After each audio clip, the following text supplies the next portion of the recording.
5. Hail Karuga! Kapla!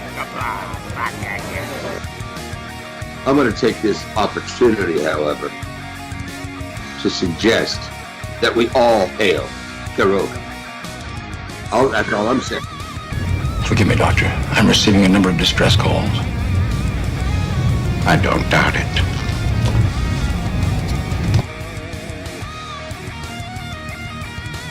Y'all remember to tip your waitresses.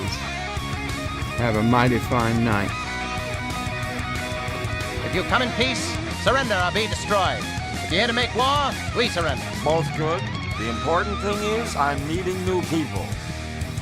When the appointed hour arrives, the Marauders will deactivate their cloaking devices and begin transporting Klingon shock troops directly to the landing zone. Landing zone? Where? Tell me. Why not? Your feeble weapons will be useless against us. We will kill all your males and take your females to mate with. All right. Now the Federation's taking over, whether you like it or not. You people, you've been running this planet like a piecework factory. From now on, it's going to be under one roof. You're going to run it like a business. And that means you're going to make a profit. Look at these 3 words written larger than the rest, with a special pride never written before or since. Tall words, proudly saying, "We the people."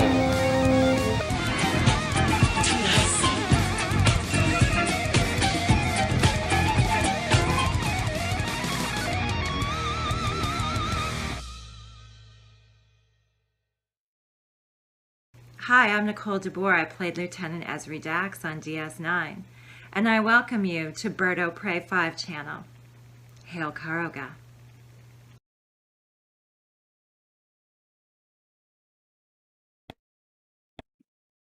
Hello world, it's Birdo Prey 5, Cuplaw, and welcome to Bed Life for Friday, May 5th, 2023, aka Cinco De Mayo.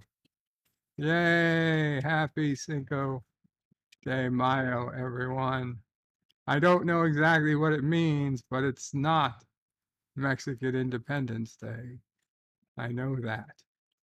It is the name of a local restaurant to my area. One of the few places that even decade and a half later is still making. Oh, actually, it wasn't here a decade and a half. No, it was okay. Wait, how long have I lived here? More than a decade and a half. Wow. Okay. It wasn't here when I first moved, but it was here a decade and a half ago. Yeah. A location of one of my more memorable actual dates, dinner dates, especially one of the few that actually took place in Bayside, Queens. Most of my others took place either in Westchester, near work, or Long Island. Very few actually took place near my home. That was the restaurant where I thought I got there early, and the woman got there even earlier than me. She technically lied to me because on the phone she said she'd be there soon, but she was actually already there because I had also, now I didn't lie, but I was not technically in the restaurant yet. So I told her I'd be there soon, and she said so would she. But I was literally outside the door, so when she said she would be there soon, I took it to mean that she wasn't there yet.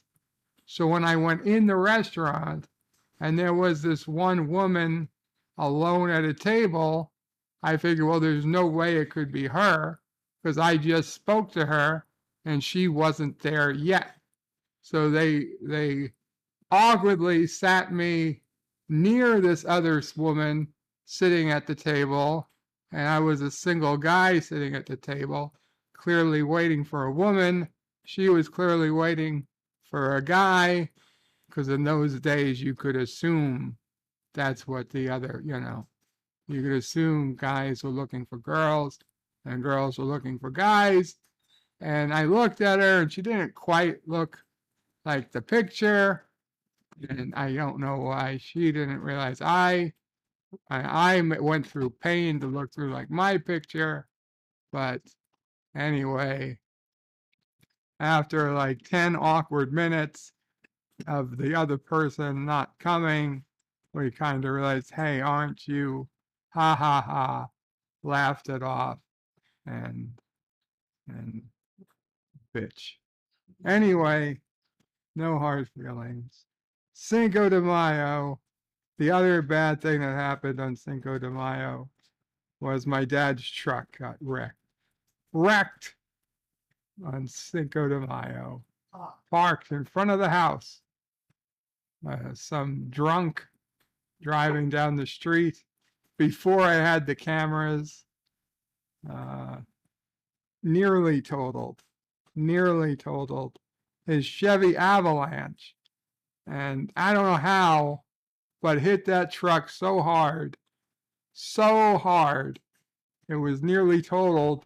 And yet, whatever the hell they were driving, it must have been a goddamn armored truck, because they were able to keep going. It boggles the mind. They could have done so much damage to a Chevy Avalanche and was able to keep on going merrily down the road.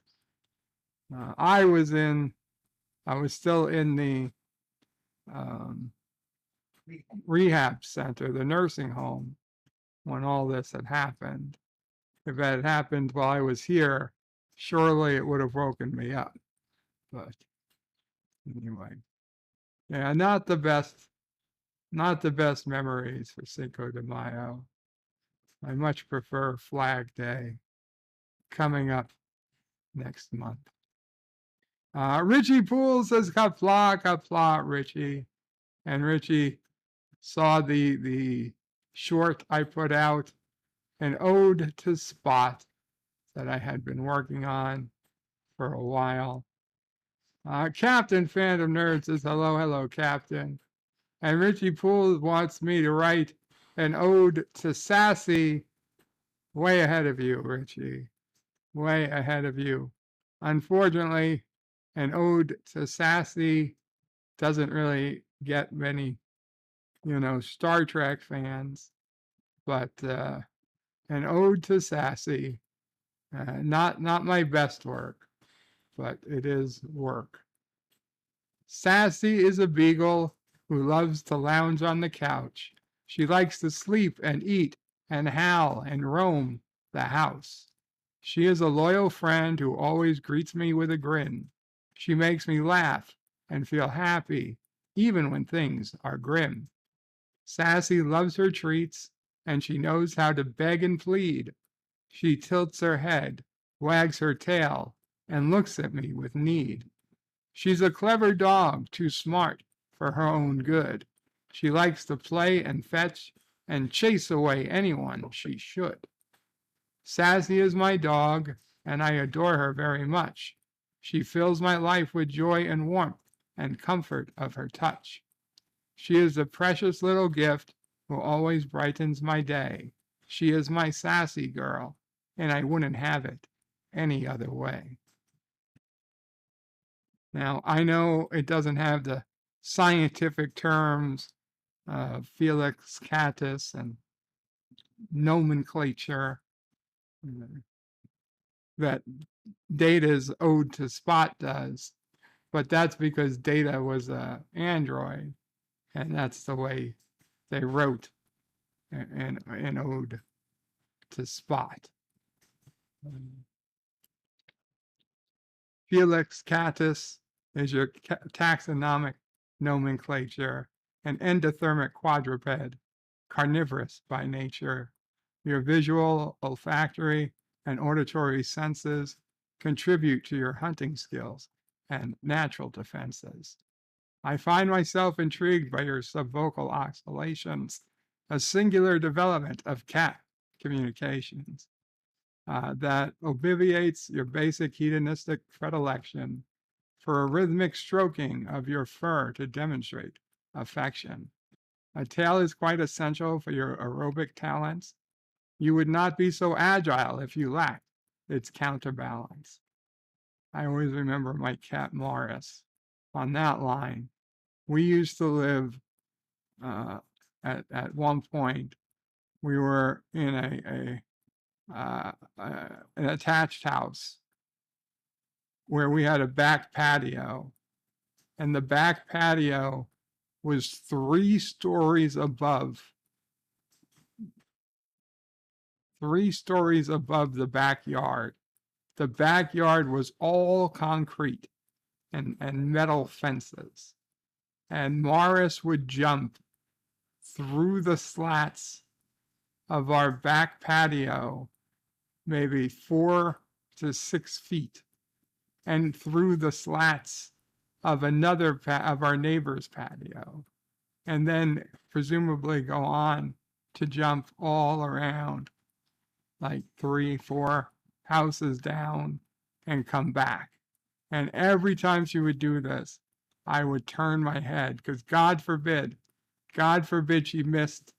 If she had hit that by even the slightest, she would have fallen certainly to her death.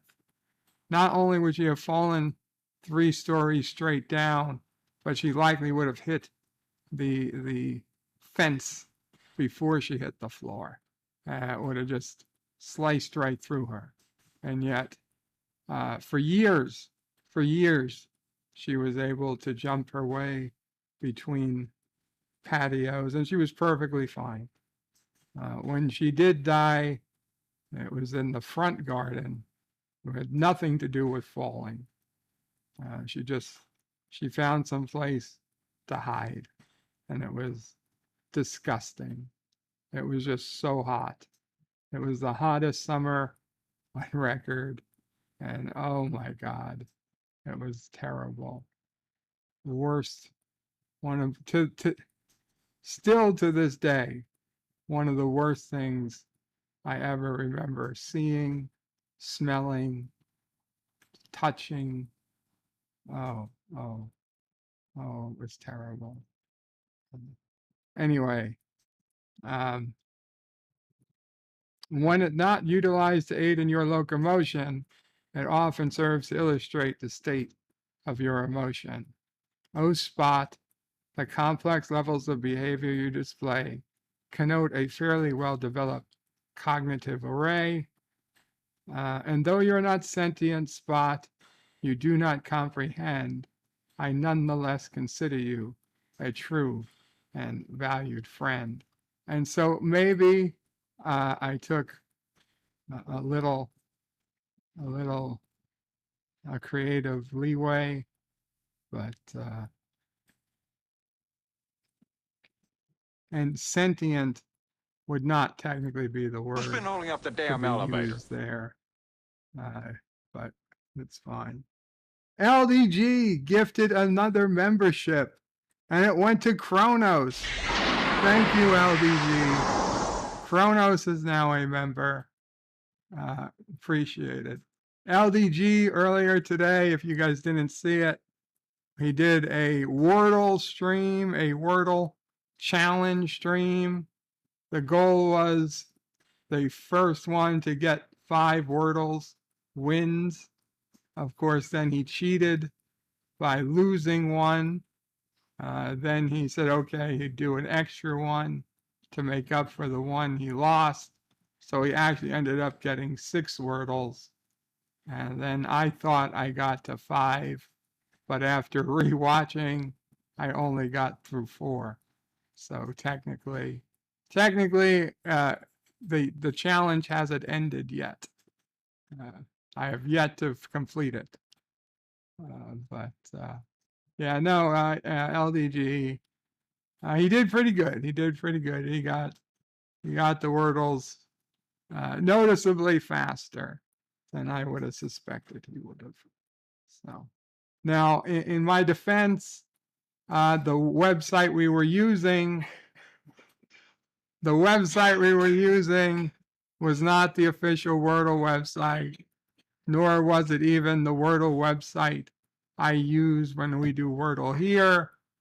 He was using a heavily censored, child-friendly, G-rated Wordle when I tried to put in the word penis, which is a true and real word, and the New York Times Wordle perfectly accepts the word. His, G-rated Disney Plus edition Wordle he found rejected it. It said word not found. And I was like, yeah, yesterday I typoed it. I didn't typo it. And I couldn't get past the fact that this game was telling me the word did not exist. Scanning. I mean, if you want to say the word is censored or whatever, then that's fine. Tell me that. But don't tell me the word does not exist. It was lying to me. And I couldn't get that past that part of my brain. And so I got very annoyed, and I basically gave up. And then we put his same game. It had an option to do 5, 6, 7, 8, up to 11 letter word. So I went to the 11 letter word, and it turned out I gave up.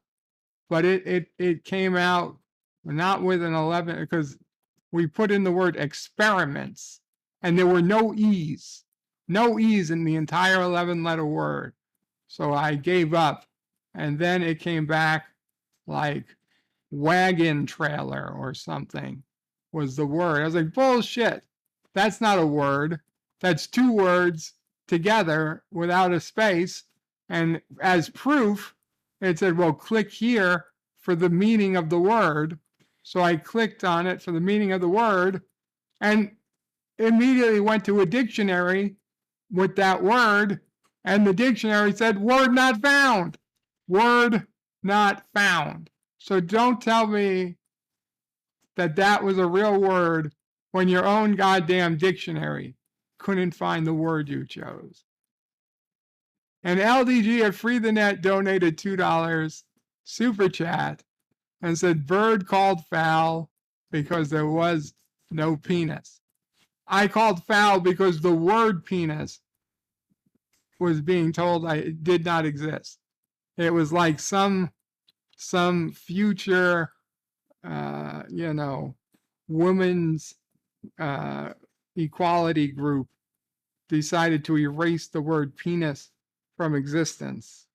Like they so much want to dominate males, right? It's like male patriarchy is so toxic that they would erase the word penis from the dictionary. And yet, I bet if I had put in vagina or abortion, it would have been fine. Anyway. Not Ryan Johnson says hello and kapla. Hail Karoga, hail Karoga. Last son of K says kapla bird.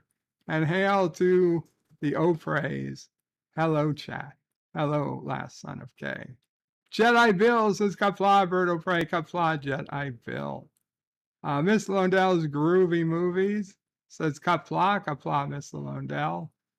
Dave G Sound says kapla Karoga, kapla Dave G. And Yvette says good evening, Bird and everyone, and good evening to the lovely Yvette.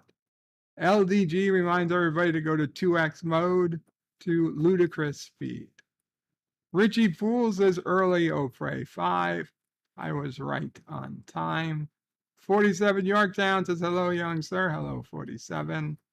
Last son of K says awake Opray 5. Thank you. I do feel awake. Kronos says first. Sure, Kronos.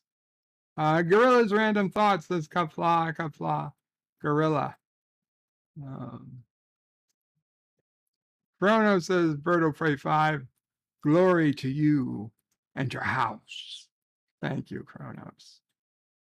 Kronos says Bird is late. Not late, Kronos. On time. Dan Ben says hello, hello, Dan Ben. Stan Lee says USA, USA, USA. Welcome. Thank you, Stan Lee. Kronos says hello to Nicole. And Richie Poole says hashtag ban Kronos. Kronos says Kapla World. And Poole, Dan Van Lols, and the 5 of Mayo, says Kronos. Yes, the 5 of Mayo. And Dan Van puts in a taco and burrito emoji to celebrate May the 5th, Cinco de Mayo. And yes, Cinco de Mayo does serve Mexican foods, including tacos and burritos. Dave G. Sound says Cinco de Mayo. It means the 3rd of June. Last Son of K says Revenge of the 5th. Yvette donated £2 sterling super chat and says fingers crossed for Kissing Dax for you all. Well, thanks, Yvette. Unfortunately, not today. Not today. I mean, Kissing Dax is a possibility. The chances are still there, but she is no longer the one and only possibility that she was during Lesbian Visibility Week. Oh, Lesbian Visibility Week. We shall miss you. Stanley says it's funny. The one day I really want Mexican food and they're all closed. Lol. Well, that must be something local. Because here, I'm pretty sure they're still open. Kronos says, hey to Garfield. Oh, pray. Welcome again, Kronos. Stanley says, so you can't actually get Mexican food on the day because it's a holiday. Aha. Well, again, that might be something local to you. Dave G. Sound says, we're making fajitas for dinner tonight. Terrific. Kronos says, sounds good to Dave. Stanley says, Kronos cat oh pray. And Kronos says, oh, an early tail oh pray. I don't know. I don't know if it's a tail oh pray. Oh, wow. We got a lot of chat. There wasn't all that much chat when I started. Stanley's is like Shelby. Dave G says, I'll have an extra one for you, Kronos. Stanley says, she beamed down before you. Yeah, Shelby. Kronos says, I want to be a nacho man. Josh Reed says, Cinco de Mayo. This is proof that Birdo Prey 5 has been lying to us about Quiroga being in New Jersey, Queens. In fact, Quiroga was in Mexico. No, it wasn't. Stanley says, so you showed her who was boss, or she was boss. Well, she stopped returning my calls, so I guess she showed me.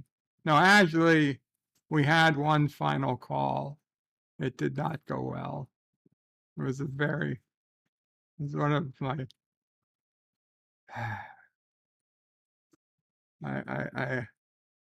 I was afraid that's how things were going to go. And what I thought was a wonderful, started off as a wonderful third date, quickly fell apart on me. And after I attempted to get a fourth date and she wasn't responding, she finally picked up the phone and told me that she didn't think we were, she didn't think we were, I forget the exact word she used. Intimately compatible. And those are not words you want to hear.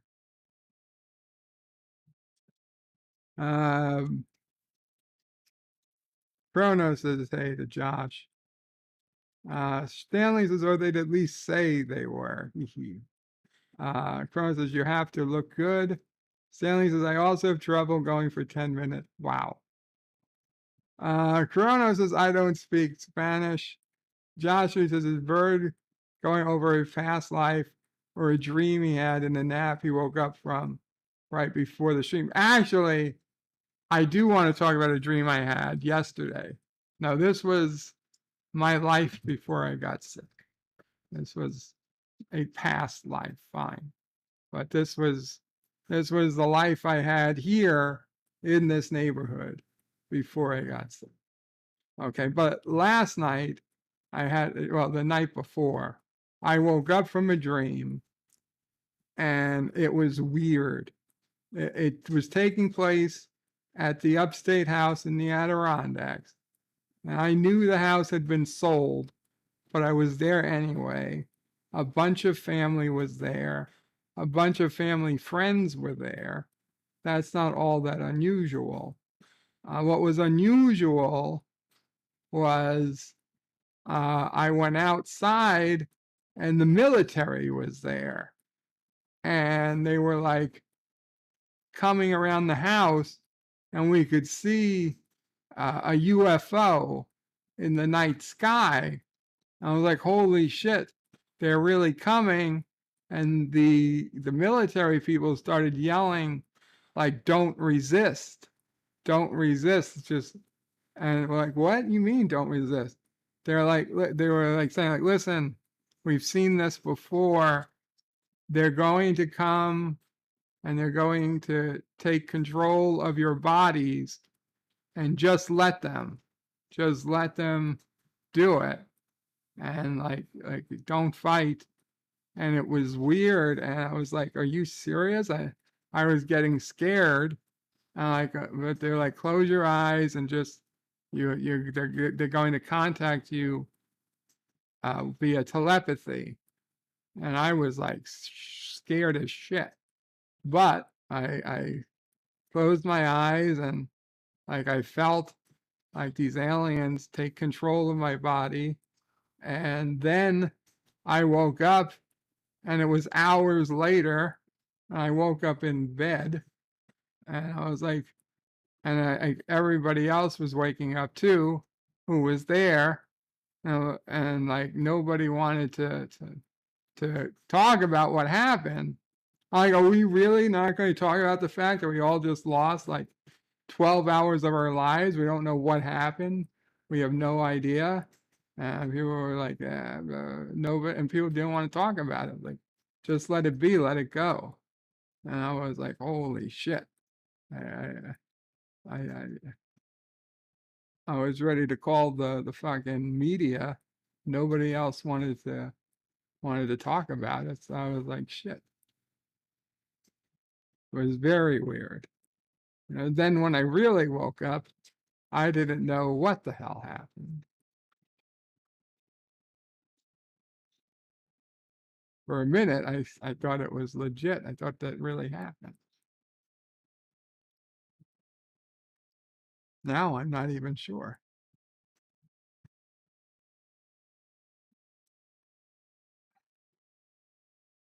Chrono says rip Jeep. Yeah. Well, this was after the Jeep. Stanley says, isn't that a relatively big pickup? It is a huge pickup. It's a huge truck. An Avalanche is a big truck. Chrono says, this show boggles my mind. I do say boggles my mind quite a bit, don't I? Dan Ben says, say what? Richie Poole says, Kronos, do you speak English? And Kronos says, I speak American. Cronus says, what's this other one? Spanglish. Stanley says, an ode to data. No. Cronus says, awoo. Stanley says, so you need like 3 of them now. Cronus says, is this a poem? And Dave G says, it's a poem about Star Trek, Kronos. Richie Poole puts in a bunch of sassy emojis. And Yvette says, what is it? Cinco de Mayo marks the anniversary of the 1862 victory by Mexican troops over invading French forces at the Battle of Puebla. Professor Brainy Specs is in the house, but he is sad. I'm sorry you are sad, Professor. Share your pain with the group, Professor, and grow stronger from it. Although I might be sad too if I was a member of the American Library Association as they continue their battle to get certain types of books published into school libraries. Kronos says hey to Yvette and hey to Jeff. Stanley says Kronos or else he's having a stroke. No, those were the words. Yvette says yo to Slug, and Kronos says no stroking off of Opry Tales. And Professor is still sad. Stanley says that's purring. Yes, it is. Kronos says meow, meow, meow, meow. Kronos says bird is ignoring the chat. And Kronos says cats always land on their paws. False. Josh says Kronos, what if the cat doesn't have paws? And Kronos says that would be horrible. It would, but it would also mean the cat would levitate. If a cat always lands on its paws, but it has no paws, then by scientific method, the cat would levitate or never land. Kronos says, thank you to LDG. I'm somebody now. You've always been somebody, Kronos. LDG says, anyone forced to listen to Bird on Poetry deserves a free membership. Josh says, LDG loves to throw memberships to work at Bird's mining company. Kronos says, is the story of Prey over? That would be great. Richie Poole says, oh no, that means Kronos can attend the monthly membership streams now. That's right. The next one is what's the second Tuesday? Next Tuesday. May 9th. May 9th is the member stream.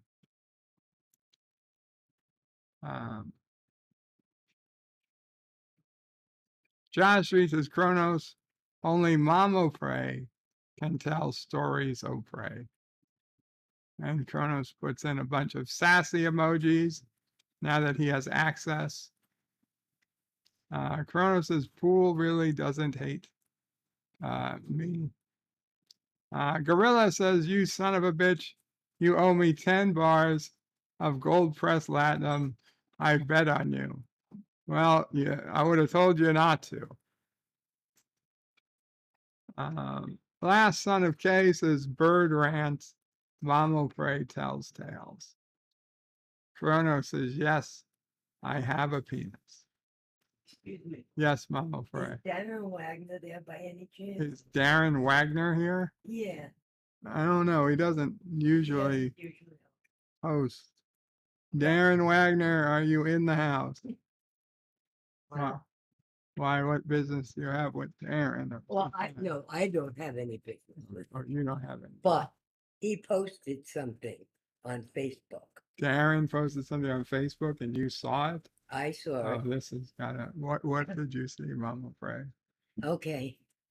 What animal has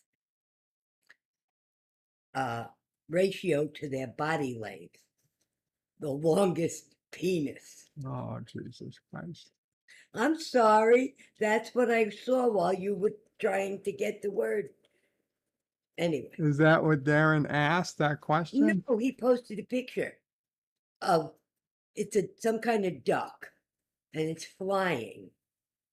And it looks like a worm coming out. But it looks like a worm. It's got a corkscrew.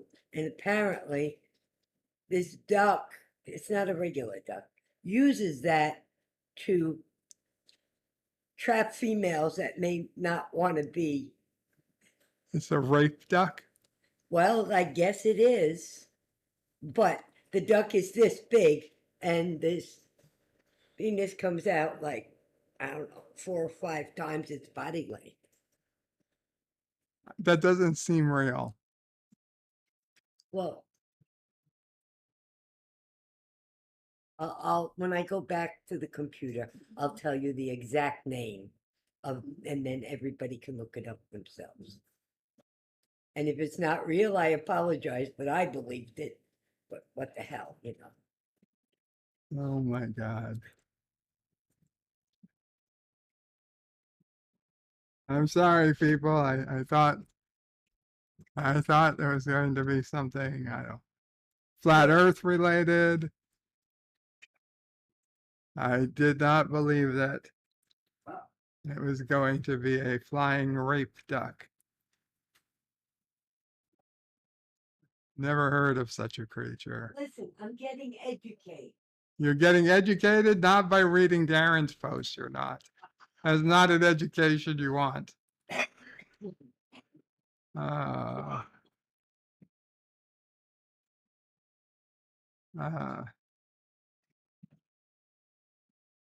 Van says, I've seen one monthly membership stream once. Kronos says, nice eyebrows. And Kronos says, Bird is giving up. I am not. Miss Lundell says, LDG cheated you. He probably did. Captain Fandom Nerd says, hashtag blame LDG.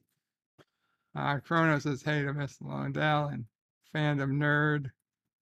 And Kronos says, Bird didn't even get to the chat yet. I didn't finish the chat.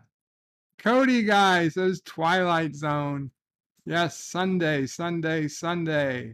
will be the final 3 episodes of the 1980s Twilight Zone. LDG, if Free the Net, says, it was a fun game, though. We're definitely going to do more of those. Anyone else is interested, hit me up in the underground. The Random Menace says, my donation got ignored. Oh my God, I'm so sorry. 205 donated $1.49 and said Canis lupus is Sassy's taxonomic nomenclature. Greetings from the future. Canis lupus, Sassy. Thank you, Joseph. Thank you, 205. I don't know how that happened. It was a busy time.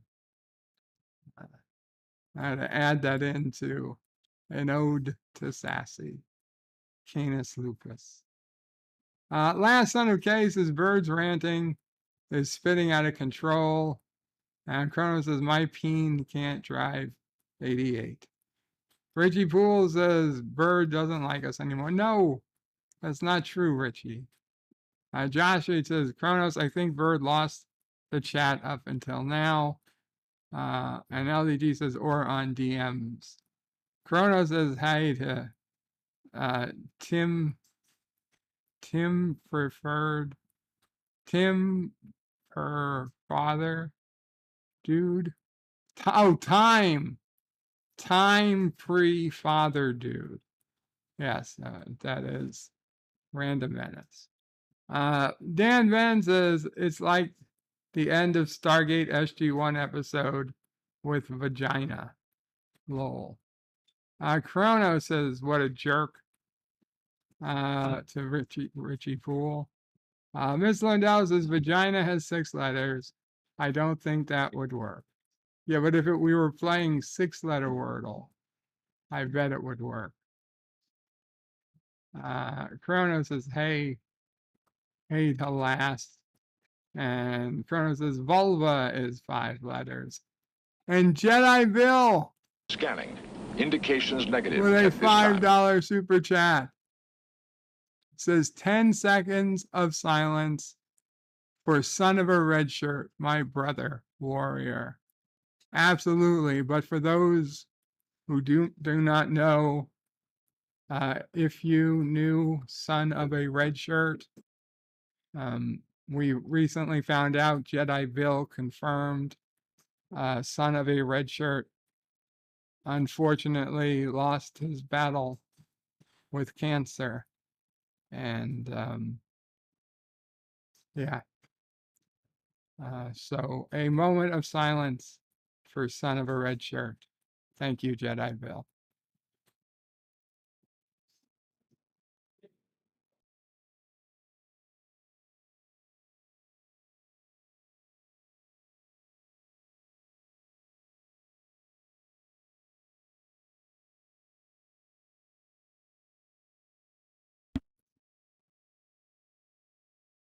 Jedi Bill is going to have more on his stream. I believe he said coming up on Monday. Please make sure if you're not already subscribed, you subscribe to Jedi Bill. And whether you're subscribed or not, be on the lookout for that Monday stream. He'll have more info on son of a red shirt. He was much closer to son of a red shirt than I was. If it wasn't for Jedi Bill, unfortunately, I wouldn't have known. Yeah, apparently there was a lot that son of a red shirt, by design, he didn't really want to share. He only shared it with his closest YouTube friends like Jedi Bill. It is always a sad day when we find out someone there in the YouTube sphere, our YouTube family got a little smaller this week.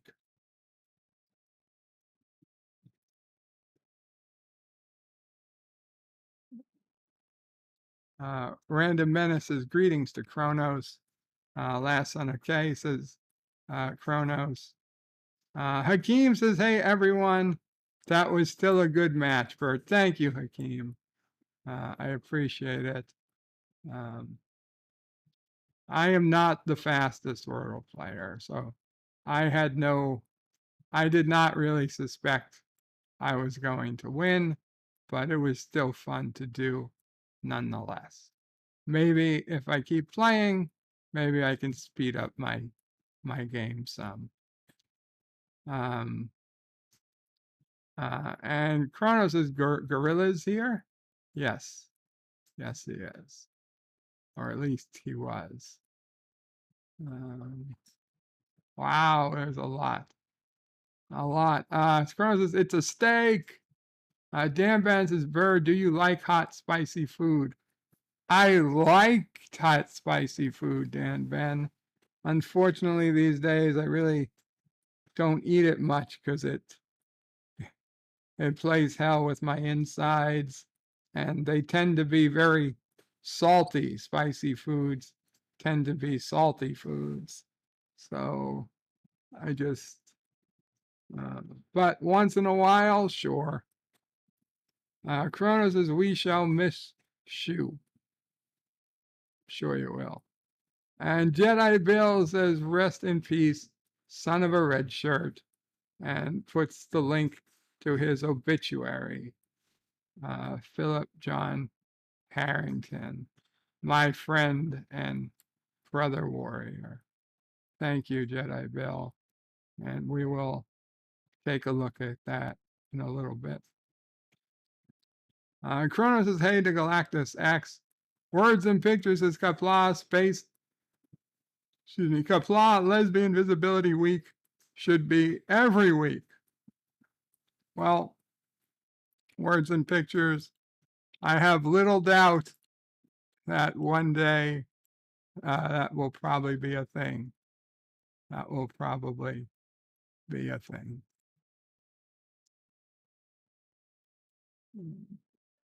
Chrono says there's chat now. Words and pictures, says Jedi Bill. That's so sad indeed. Dave G says, oh, no way. Damn. Professor Brainy Specs is sad again. Chrono says phone calls can be evil. Yes. Yeah, Chronos. And these days would probably all have been taken care of by text message. Emoji. Like I would get a no emoji and a phone call, a phone, and I don't know, a fucking, well, whatever. Gorilla says, I want a pink taco for Cinco de Mayo. Of course you do. Captain Fan of Nerds with Bird of Prey. I suggest everyone turn on closed captions for your streams.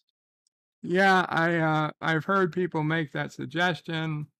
I don't believe it's all that accurate, the closed captioning, but whatever. You feel it helps. Last son of Caves is Jedi Bill. Stovacor awaits. Warrior, son of a red shirt. And his condolences to Bill. Kronos is Bird of Prey. Does Mamo Prey have a Cinco Hotel? Think you already got it, Kronos.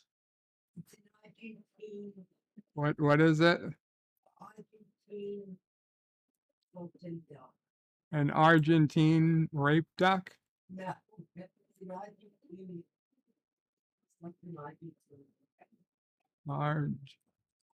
Argentine duck penis. Let's see. Let's see if anything comes up. Found the longest bird penis ever. Oh my God. The Argentinian lake duck. It even sounds like it. North American scientists have discovered the longest bird penis ever. A 42.5 centimeter organ belonging to a duck. Dr. Kevin McCrankin of the University of Alaska Fairbanks and colleagues report this week's Nature that they have found a specimen of the Argentine lake duck, Oxa vertata, that has a penis as long as its body, nearly half a meter long. This has extended an earlier estimate of the length of the duck's corkscrew-shaped penis, which was 20 centimeters. This is a fascinating bit of anatomy they've discovered here. It's really unusual, commented bird mating expert Dr. Raoul Mulder from the University of Melbourne. Oi, crikey! Most male birds don't have penises. They copulate by briefly touching genital openings called a colloquial kiss, he explained. Dr. Mulder said a number of duck species and ostriches have penises, but this was definitely the longest ever encountered. Dr. McCracken and colleagues speculate the giant penis may be an example of a runaway sexual selection where female preference drives male anatomy to ever greater extremes, as in the peacock's tail. Dr. Mulder believes this may be a bit of anthropomorphizing, however. I'm not fond of the nudge, nudge, wink, wink comments by the authors, he said. The authors write that this species is promiscuous and boisterous in their sexual activity, which means that there is likely to be stiff competition by drakes to be the father of ducklings. One finding in support of this idea, they suggest, is that the drake's penis has a brush-like tip, which they say the males probably use to scrub the sperm of previous males from the female's oviduct. Oviduct?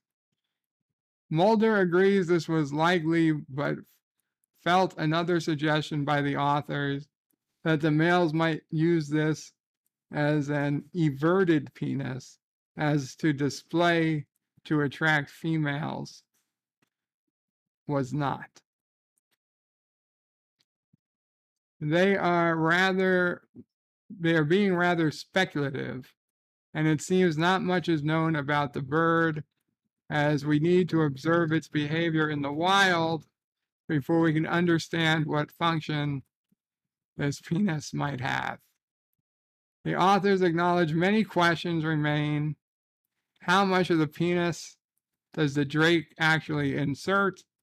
And does the anatomy of the female make them unusually difficult to inseminate? They conclude, nevertheless, the new specimen will help them better understand sexual selection and sperm competition in birds. I did not expect that this is where we'd be going today, people. Much less at Mamo Praise injection. I'm sorry.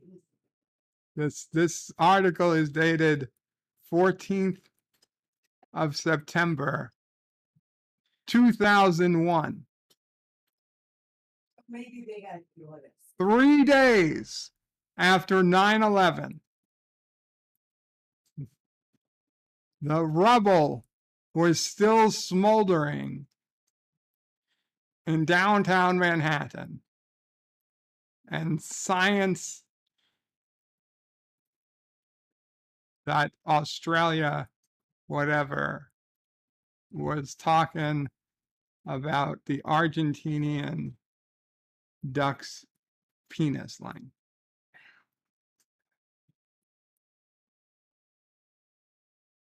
Really? That slow of a news day.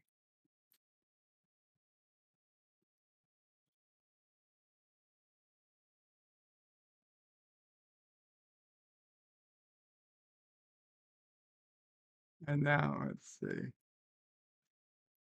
Who drew this picture? That looks like it was drawn in Microsoft Paint by me. I just look, it doesn't even look like it's the same species. What the fuck is this? It's like, what is this even doing? Is this 3 ovaries? Like, what are these? What are these balls? And this, I mean, am I reading an EKG or is this a vagina? Yeah, I don't know why.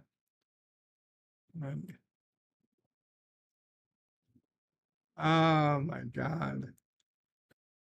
Oh, this is not good, people. This is not good.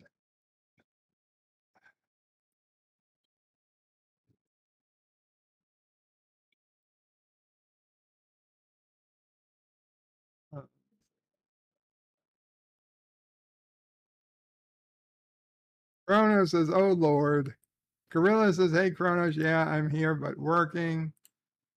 Chronos is a bird's dream, oh pray, 5-tail. Anti-primitive Jill says, what? Rest in, oh, yes. Rest in peace, son of a red shirt. Thank you for letting us know, Jedi Bill. Yeah, I know he would be on Doomcock's streams from time to time. So, and Frolic starts in a couple hours. So, yeah. Chrono says hey to Spartacus Jill, although she has changed her name back to Antiderivative Jill. And Hakeem says yes, he passed. Chrono says, oh, have to be shitting me. Son of a red shirt died. Apparently, yes. Apparently, yes. Dan Ben says, I've had dreams where you wake up and you think, did that really happen? And it was real. Absolutely. Hakeem says he was so nice. And just to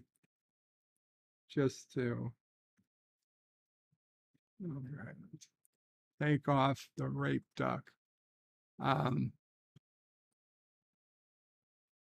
This, if you go to the link, that Peaceful Transition Canada obituary that Jedi Bill put in, Philip John P.J.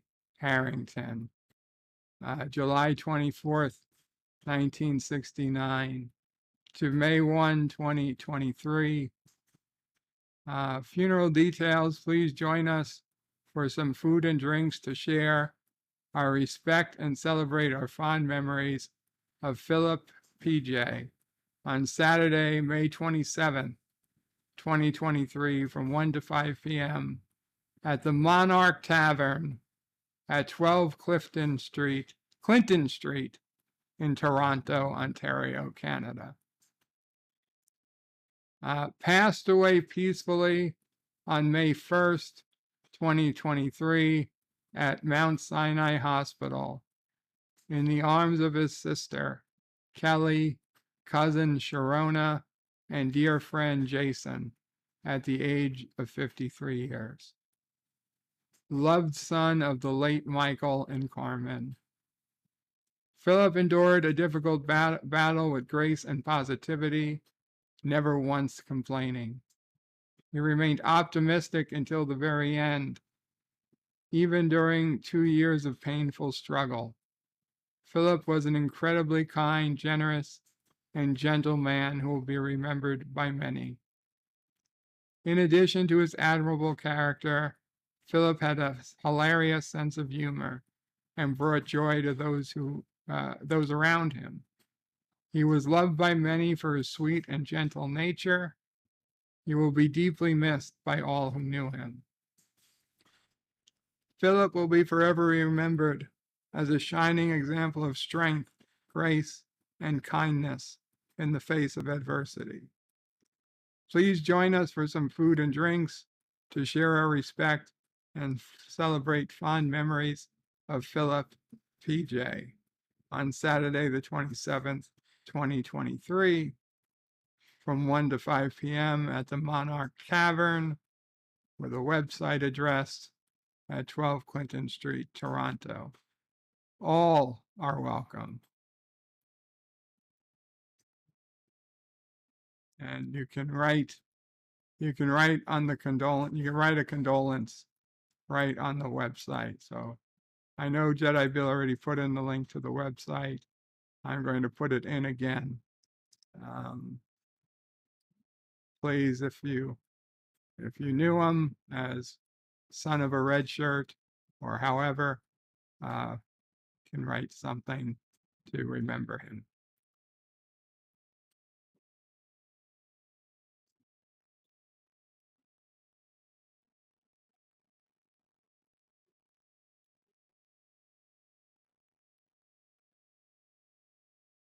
Kronos puts in condolences to his family. Dan Benz, did someone change an old phone box near I live to a library? Jedi Bill puts in the link again. Gorilla says, son of a red shirt passed away. Hakeem says, Andrew of jail, this is so sad. I still remember the fun from a lot of streams he was on. Dan Ben says, some people have changed old phone boxes into a place where they can give you coffee or espresso with a steamer foam machine. Anti-Dirt of Jill remembers him too. Chronos says cheers. Dave G says thank you, Jedi Bill, for the link. Josh says Bird of Prey, can you pin? Yes, you know what? That is great. That is a great idea. I am pinning Jedi Bill's message. We're pinning Jedi Bill's message.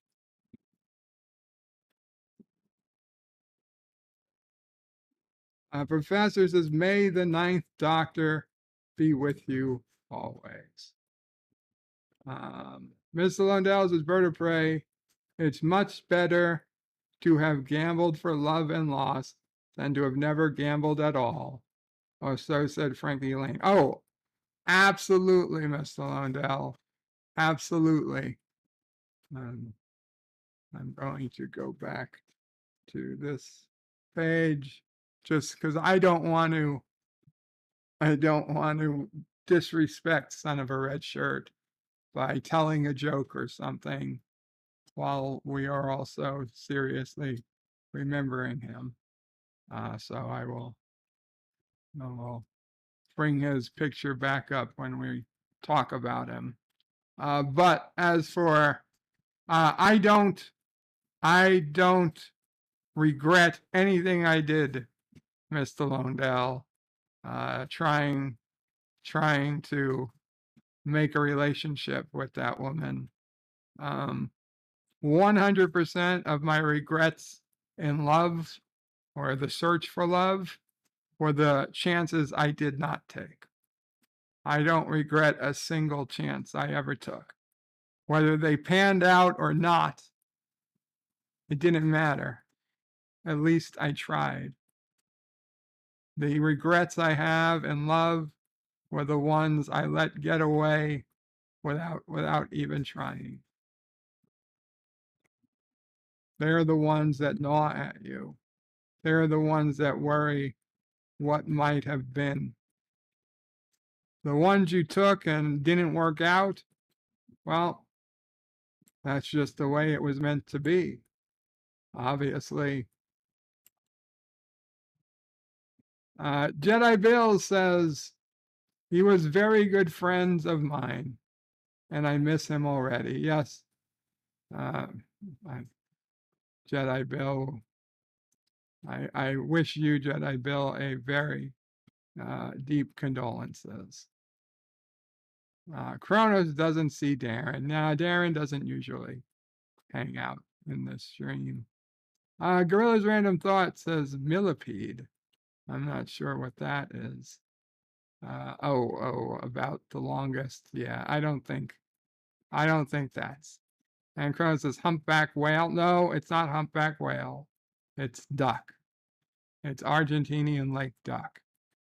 Josh reads a Jedi Bill. We only knew him from chats. He will be missed.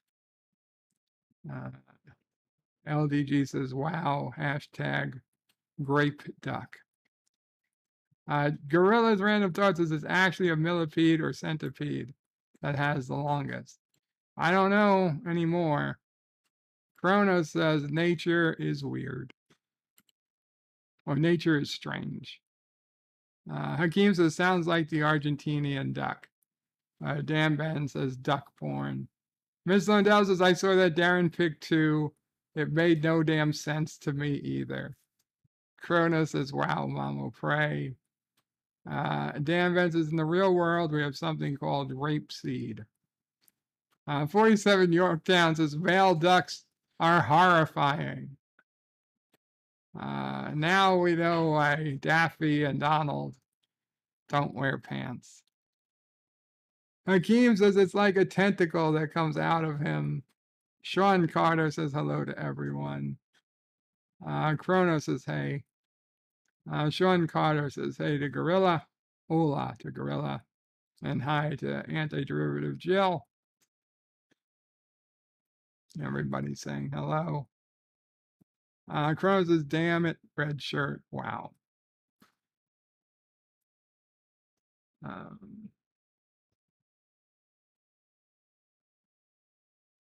Sean Carter says hello. Kronos says yes to Bill. LDG says rest in peace to son of a red shirt. Kronos says cheers. Sean Carter puts in a sad face. Kronos says, I hope he's in a better place. Indeed. Dan Ben says, when I was a kid at school, I lost a classmate to cancer. Cancer gets a lot of people, Dan Ben. A lot of us. I would suspect that everybody knows somebody close that's died of some form of cancer. I hard pressed to think anyone's made it to adulthood without cancer affecting somebody they knew, whether it was them, a family member, or a friend of the family, certainly. The numbers, there's just too many. The numbers add up. Android of Jill puts in a candle and a dove. The Random Menace says, cancel cancer, absolutely. I don't want to turn this political, but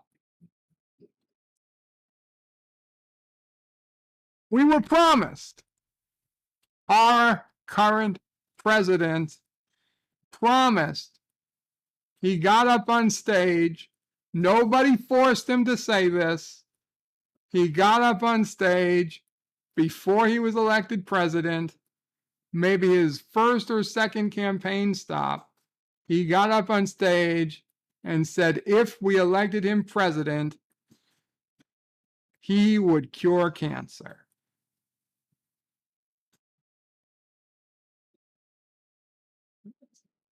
We're more than halfway through his term, right? Or did we just hit the halfway point? I think we're more than halfway through. Any time now, Joe. Any time now.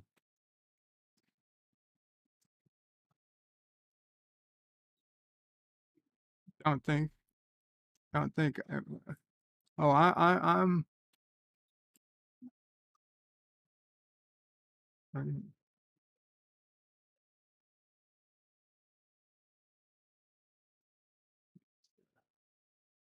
Joe Biden promises to cure cancer. Desktop audio on, volume up. If I'm elected president, you're going to see the single most important thing that changes in America is we're going to cure cancer. You think That was June 12th, 2019. He might have said it the day before, June 11th or June 12th. June 12th, 2019. If I'm elected president, you're going to see the single most important thing that changes in America is we're going to cure cancer. You think Listen, you love the guy, you hate the guy, you agree with his politics, you disagree with his politics. I don't care. He got up and he said it. So where is it, Joe?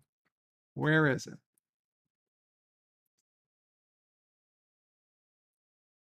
And Kronos reminded us too. Biden said he would cure cancer. He absolutely did. You are welcome, Jedi Bill. Dan Ben says, yeah, I like fresh orange juice, but it doesn't agree with his insides. Sean Carter says, Kronos his moonshot. Yep. Kronos says, wow, Bird has to catch up. I never texted on the phone. Dan Ben says, I still get a nuisance marketing call once every so often. Only once every so often. Dan Ben says, closed captioning seems to know what you're saying before you say it. Well, that's because YouTube is using a delay. Kronos is DuckTales. Woo woo. And LDG is going, oh my God, holy hell, says Kronos. LDG says found. LDG says you can poop wine with that thing. Pop wine. Pop wine. A meter wiener. says Kronos. Last Son of K says, how did they find it? Did they trip over it? Miss Londell says, what does the size of a duck's wanker have to do with the price of tea in China? I don't know. Kronos says, does the female duck love it? And 54.5 Access Radio puts in the emoji of a duck and an eggplant. LDG says, I'll feel bad for anyone who encountered that. Pop Culture Curator says, hello, everyone. Hello, Pop Culture Curator. You came in during the duck talk. Pop Culture Curator says, Kapla, to pray, hope you are doing well. Well, I'm doing okay, Pop. We have our own share of sad news today. Kronos says the tip counts. You know, it does, Kronos, it does. Hakeem says, imagine you're sitting on that thing and hit you in the head. 54.5 Access Radio says, once you go duck, ... Kronos is lolling. Pop Culture Curator saying hello. Dan says, invert, yes. Yes. Kronos says, I can't believe we are here. Sean Carter says, yes, the Louis C.K. approach to attracting a mate. Hey, check this out. Kronos says, thanks to Mama Pray. Dan Ben says, you can't go on one live without saying sperm, can you? I've gone many streams without saying sperm. Dan Ben says, there could be an even bigger one now. Kronos says, every sperm is sacred. And it says, wow, duck porn. Yes. Dan Ben says, duck sex. That's literally 2 types of riding. Kronos asks if they do that while flying. Gorilla says, yes, a bird rant.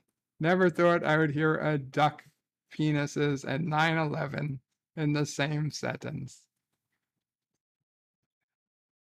Richie Fool says, when I got up this morning, I did not expect to learn so much about duck penises today.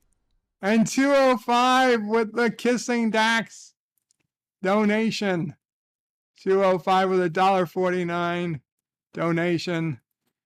Biden is giving you an incentive to vote for him as he runs for the 2nd term. If you want to cure cancer, you actually have no other option. If you do not vote for Biden, you are voting for cancer. Basically, yes. I know you put question marks, but he said this during his first run. He said this in 2019. The election was in 2020. So this was his first run for president.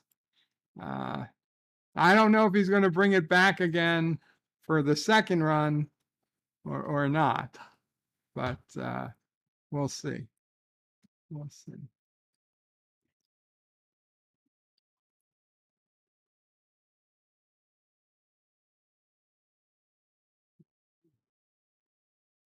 Ernest says, the more you know. Star Trek Nitpickers is in the house. Says, yo, kapla, all kapla, Star Trek Nitpickers.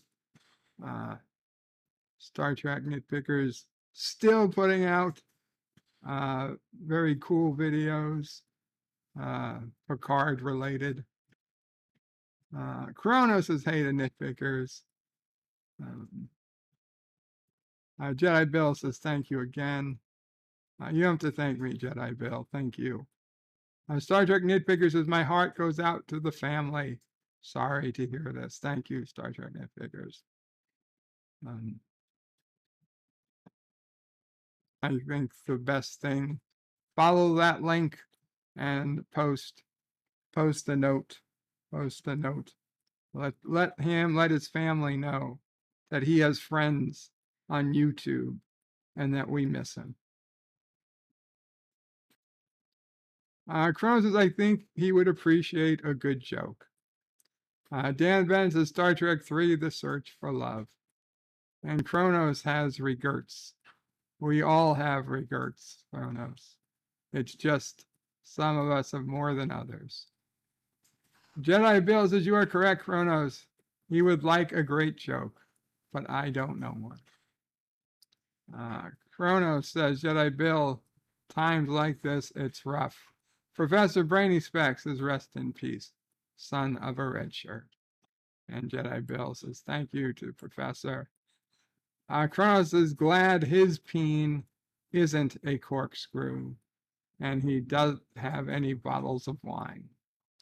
The Random Menace is a duck dick over 19.5 inches FFS. Kronos, you know what FFS is. Richie Pools is Kronos, why not? If you were, you could use it to open wine bottles. Kronos is cancer is asshole.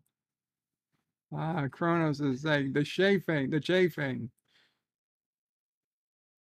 Richie Poole is yelling for a bird rant. Kronos says, oh, bird. Star Trek Nitpickers is bones to Kirk. No more red shirts on my away teams. I'm a doctor, not an undertaker, since he did like a joke. Kronos says he did say that. Ms. Lindell says, Joe said he'd cure cancer, and all you damn fools believed him. You get what you vote for. Well, we didn't.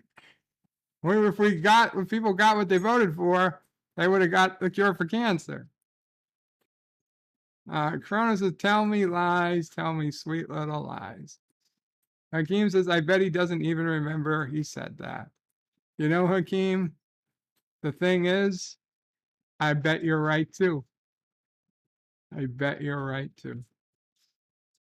Richie Pools is bird of prey. Maybe Biden is waiting for the campaign season to unveil the cure. Tell me now, says Kronos. Last on the cases, and we couldn't figure out he was Dementia Joe even back then. Jedi Bill says, greetings to Star Trek Nitfigures, and thank you, Brother Warrior. LDG says, I'll have Prometheus before Biden cures cancer. Again, I believe it. Richie Poole says, or maybe he needs 7+ years to do it. Let's re-elect Joe Biden. Really, Richie? Dan Van says, maybe he meant he would support and fund charities and stuff for getting rid of cancer. Well, even if that's what he meant, he should have said it. And I bet he's not even doing that. Star Trek Nitpicker says, Kapla, Brother Warrior, to Jedi Bill. Jedi Bill says, good one to LDG. And Richie Poole is pushing Biden Harris 2024. We don't know Harris is running as VP, Richie. Harris might decide she wants to run for president. Dan Ben says, yeah, I got nuisance marketing at the beginning of the year. It happens. Jedi Bill is saying Trump 2024. I don't know who it will be, but I have a hard time believing that it will be a Trump Biden replay. I just don't think that's going to happen. Last on the case is they have him on some pretty good stuff. I'm surprised he lived this long and isn't in a nursing home drooling oatmeal. Star Trek Nitpicker says, I've got a vid on legacy chances out at 6 p.m. Well, legacy's chances seem pretty small, but very cool, Star Trek Nitpickers, guys. Remember to check it out. Kronos is flying duck porn. Oh, yeah, there it is. Kissing Dax. And Kronos says he is mentally stable. Random Menace says Kronos has a green badge. Yes, Kronos is a new member. And Kronos, oh no, Kronos has been a member before. or else he'd have a red badge. So this is his second or third month. Chrono says, I cheated. And he says, thank you again to LDG. Dave G says, gotta go. Bit of yard work. See you all later. Take care, Dave G. Chrono says, it's all like Kobayashi Maru. Chrono says, lawns are annoying. And Richie Fool says, okay, then let's go with Biden AOC 2024. Chrono says, yay, horse face. Hakeem says, The Rock 2024. And Professor Brainy Specs is quite sad again. Oh, okay. Let's go to the website. Let's pull up our holidays for today. It is Cinco de Mayo, as we all know, National Hoagie Day, Children's Day, but only in Komodo, no high, wherever the hell that is. It's Europe Day. On Europe Day, an entire continent celebrates its unity, even in diversity, whatever the hell that means. It's General Prayer Day. General Prayer Day is a celebration of the survival of the Roman Catholic traditions. You say so. It's Hug a Shed and Take a Selfie Day. And since they couldn't find any stock photography for that, they just have a picture of a random woman not even taking a selfie. From ancient times to the present, man has needed shed for storage and more. It is the International Midwives Day. Join the global community to appreciate the amazing work of midwives on International Midwives Day. It's Kentucky Oaks, not the Kentucky Derby, Kentucky Oaks. Today we celebrate one of the oldest continuously contested sporting events in history. It's Museum Lovers Day. Get ready for a very fun day or night at the museum. Museum lovers, that was one of those regrets we talked about. I tried to fix it and it blew up in my face. It was a college, beautiful woman says, I wish I had somebody to go to the museum with me this weekend. And stupid me didn't say, I'll go to the museum with you, beautiful woman, who's saying to my face, I wish I had someone to go to the museum with me, because I literally didn't even occur to me that she could possibly want me to go with her. And I was thinking, oh, I can't wait to see the next episode of fucking Deep Space Nine or whatever the fuck I was thinking I was going to do. And then it took me later and I was like, oh shit. And I tried to have Sissobray call me back and say, oh, just I had a cell phone. In those days, cell phones were not as, they just didn't work as well as they do today. So like I had to go inside, I called Sissobray, said, call me on my cell phone and just say that, you're make up something about not going to be busy or whatever. So I could tell the lady that, hey, I'm not busy after all this weekend if you want to go out. And so Sissobray calls, the phone rings. I pick up the phone, but it disconnects. So I said, well, what the fuck, I'm just lying anyway. So I pretended the phone was still working. And I said, what? Oh, you're not busy this week after all? And then the phone starts ringing again. And I flip out. I got found out. I was holy shit, and everybody could tell what happened, and it was anyway. I should have. If I had thought quicker, I would have never have said no in the first place. To be honest, the first time I didn't say I'd go with you, I pretty much ruined my chances, and they never came again. It's nail day. Get your fake nails ready as we celebrate a classy and colorful nail day. It's National Astronaut Day.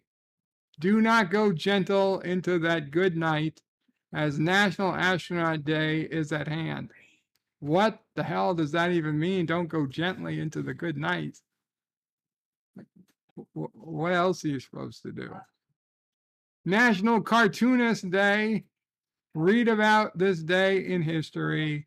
Check out 5 famous cartoons and much more right here. National Concert Day. National Silence the Shame Day. Speak up for mental health, which is as important as physical health for our total well-being. National Space Day. There's so much going on in the universe. It deserves a day to reflect on everything. On today, National Space Day. National No Pants Day. And they've got pictures of people riding the subway with no pants.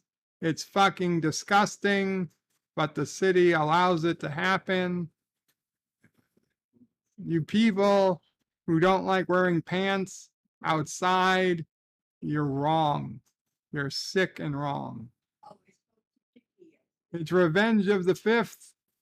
I'm sorry, okay? I get May the 4th be with you. Revenge of the 5th. You're pushing it. You're pushing it. School Lunch Hero Day. You know who the real hero is in school lunches? Whoever decides to make those little pizzas, and whoever makes the tater tots. Sleep Apnea Awareness Day. This is the day when we should all be aware of people who have sleep apnea, I guess. It's Tuba Day. Tuba Day needs no explanation. And World Hand Hygiene Day. There's nothing sexier than a soft pair of clean hands. Those are some pretty hands. Anyway.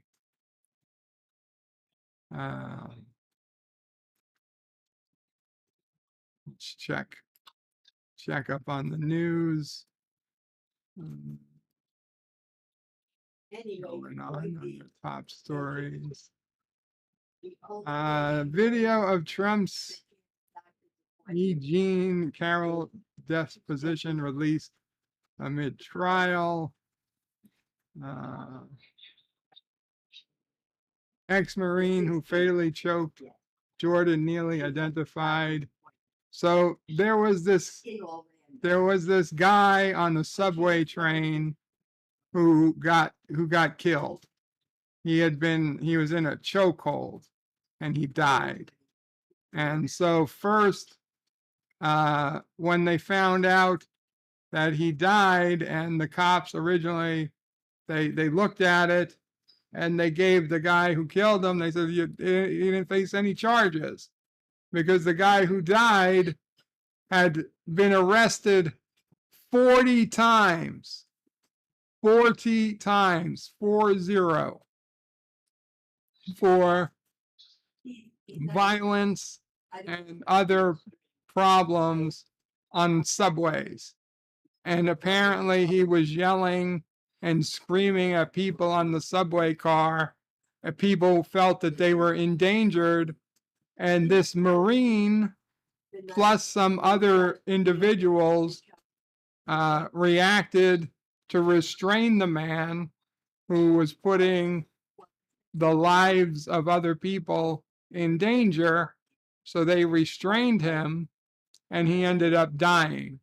The guy was a fucking drug addict, plus had his own other problems with violence and abuse. But then he died, and the color, unfortunately, the color of the person who held him down didn't match the color of the man who died. And because it was one way and not the other, a whole lot of people got angry and demanded the person who was a fucking hero and saved the fucking lives of everyone else on the train, protected the lives of everyone else on that train car.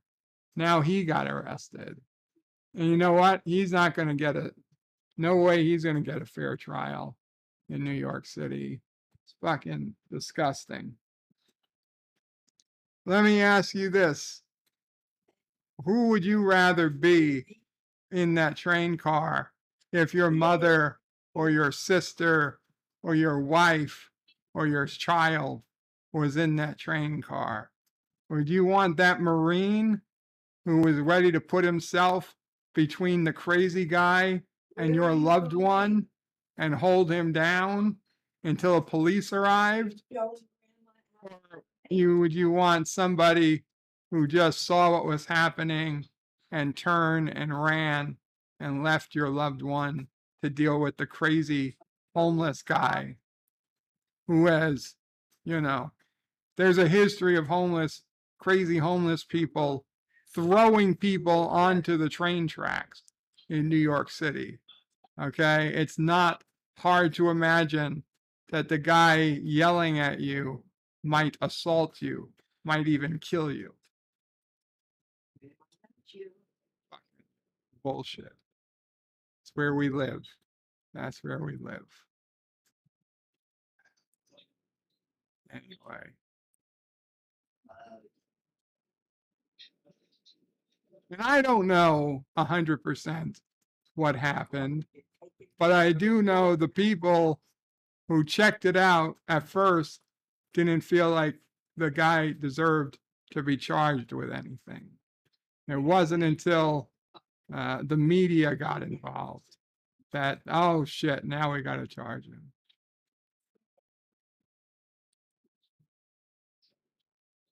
Oh, and the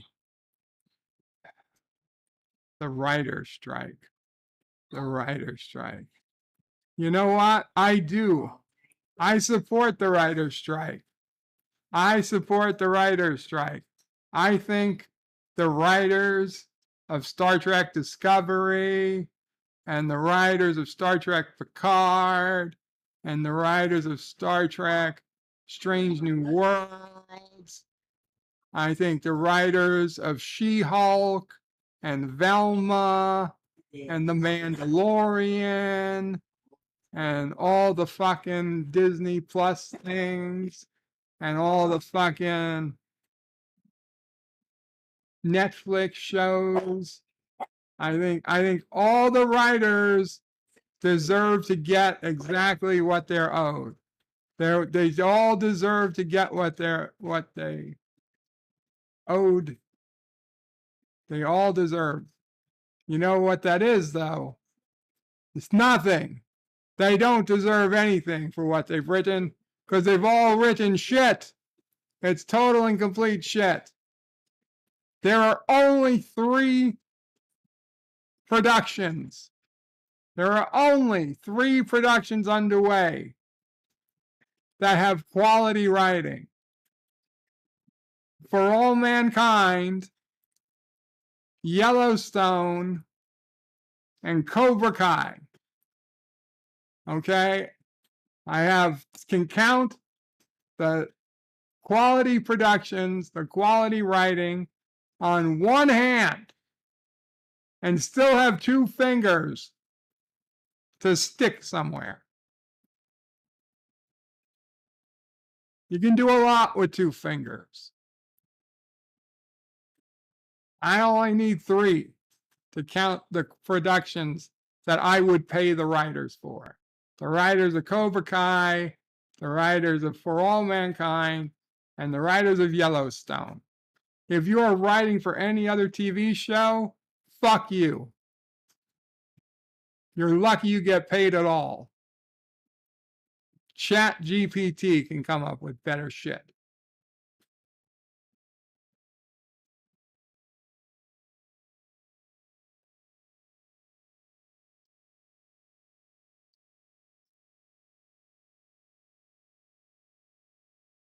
I don't feel bad at all saying that.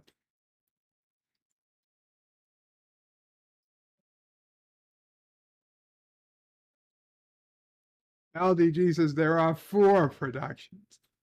No, there are 3. And that is not even a 4th.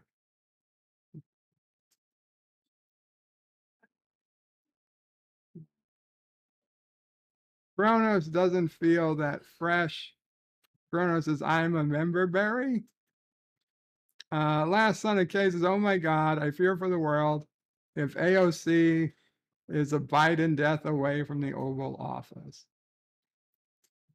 The Random Menace is, how does it feel to be a fresh bird member? Kronos doesn't feel that fresh. Mr. Lundell says, Biden, AOC, there goes the neighborhood. Richie Pools is Professor Brainy Specs, cheer up. It is spring, the birds are chirping, the flowers are blooming, and Joe Biden is president. Kronos is Pool Wubs the Gub. Dan Ben says, I didn't hear anything about Europe Day. Kronos says, there goes my tax dollars. Last Son of K, Richie Poole, and he touches little kids. The Random Menace is just a reminder Mother's Day is coming. Indeed it is. Star Trek Nitpicker says she is taking a selfie. Look again. Oh, was she? It's she taking a selfie.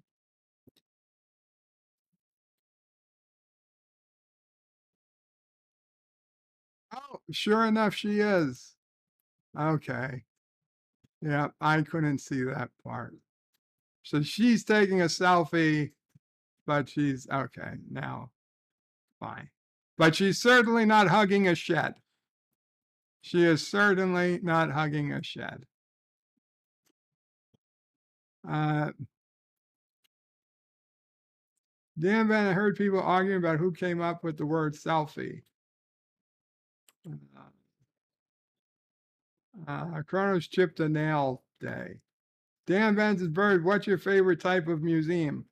There's only one museum of any worth in New York City, the Natural History Museum. Okay, the Smithsonian is a decent museum too, but it's not in New York City. But in New York City, we have all these museums, but it was the Museum of Natural History, Dan Ben. Okay. But to be honest, if a beautiful woman says she needs somebody to go to a museum with her, it doesn't fucking matter what the museum is. Okay? It could be the fucking Museum of Modern Art. The fucking most useless museum ever to fucking exist. The Museum of Modern Art. Oh my fucking God. Like if the never-ending winter comes and you got to start burning museum pieces for fuel, you start with the Museum of Modern Art. Except it's fucking probably toxic. Jesus Christ. Even if it was a Museum of Modern Art, I'd be like, well, you know, I could deal with it. I could do it. I can do it. That's not the point. The point isn't that you're going with the museum. The point is who you're going with. You know, next time you could go to the Museum of Natural History and you know, see the dinosaur bones or the meteorites. Actually, the meteorites is a very romantic place at the museum. It's all dark. Kronos says, oh, 'tis high, Sisso pray. Sissopray emojis. Richie Poole puts in the Sissopray emojis. And Cronus says, with a towel. Cronus says, low Poole's getting excited. Richie says, birds love life, lol. Cronus says, nailed it, what concert? Dan Vance says, shoulda, coulda, woulda. Professor Brainspeck says, Richie Poole, there is nothing to be happy about. Well, there's For All Mankind, Yellowstone, and Cobra Kai. Dan Vance says, Bird, if you could go to a music concert, who would you like to see? Nothing. Everybody I want to see is dead. There's not a single living. I guess I would go to Billy Joel concert. And he's probably going to die any day. Unfortunately.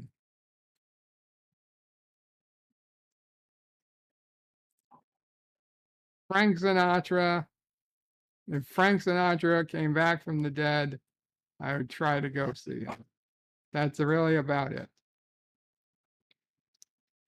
I went to see, they did a Sinatra hologram once at Radio City Music Hall.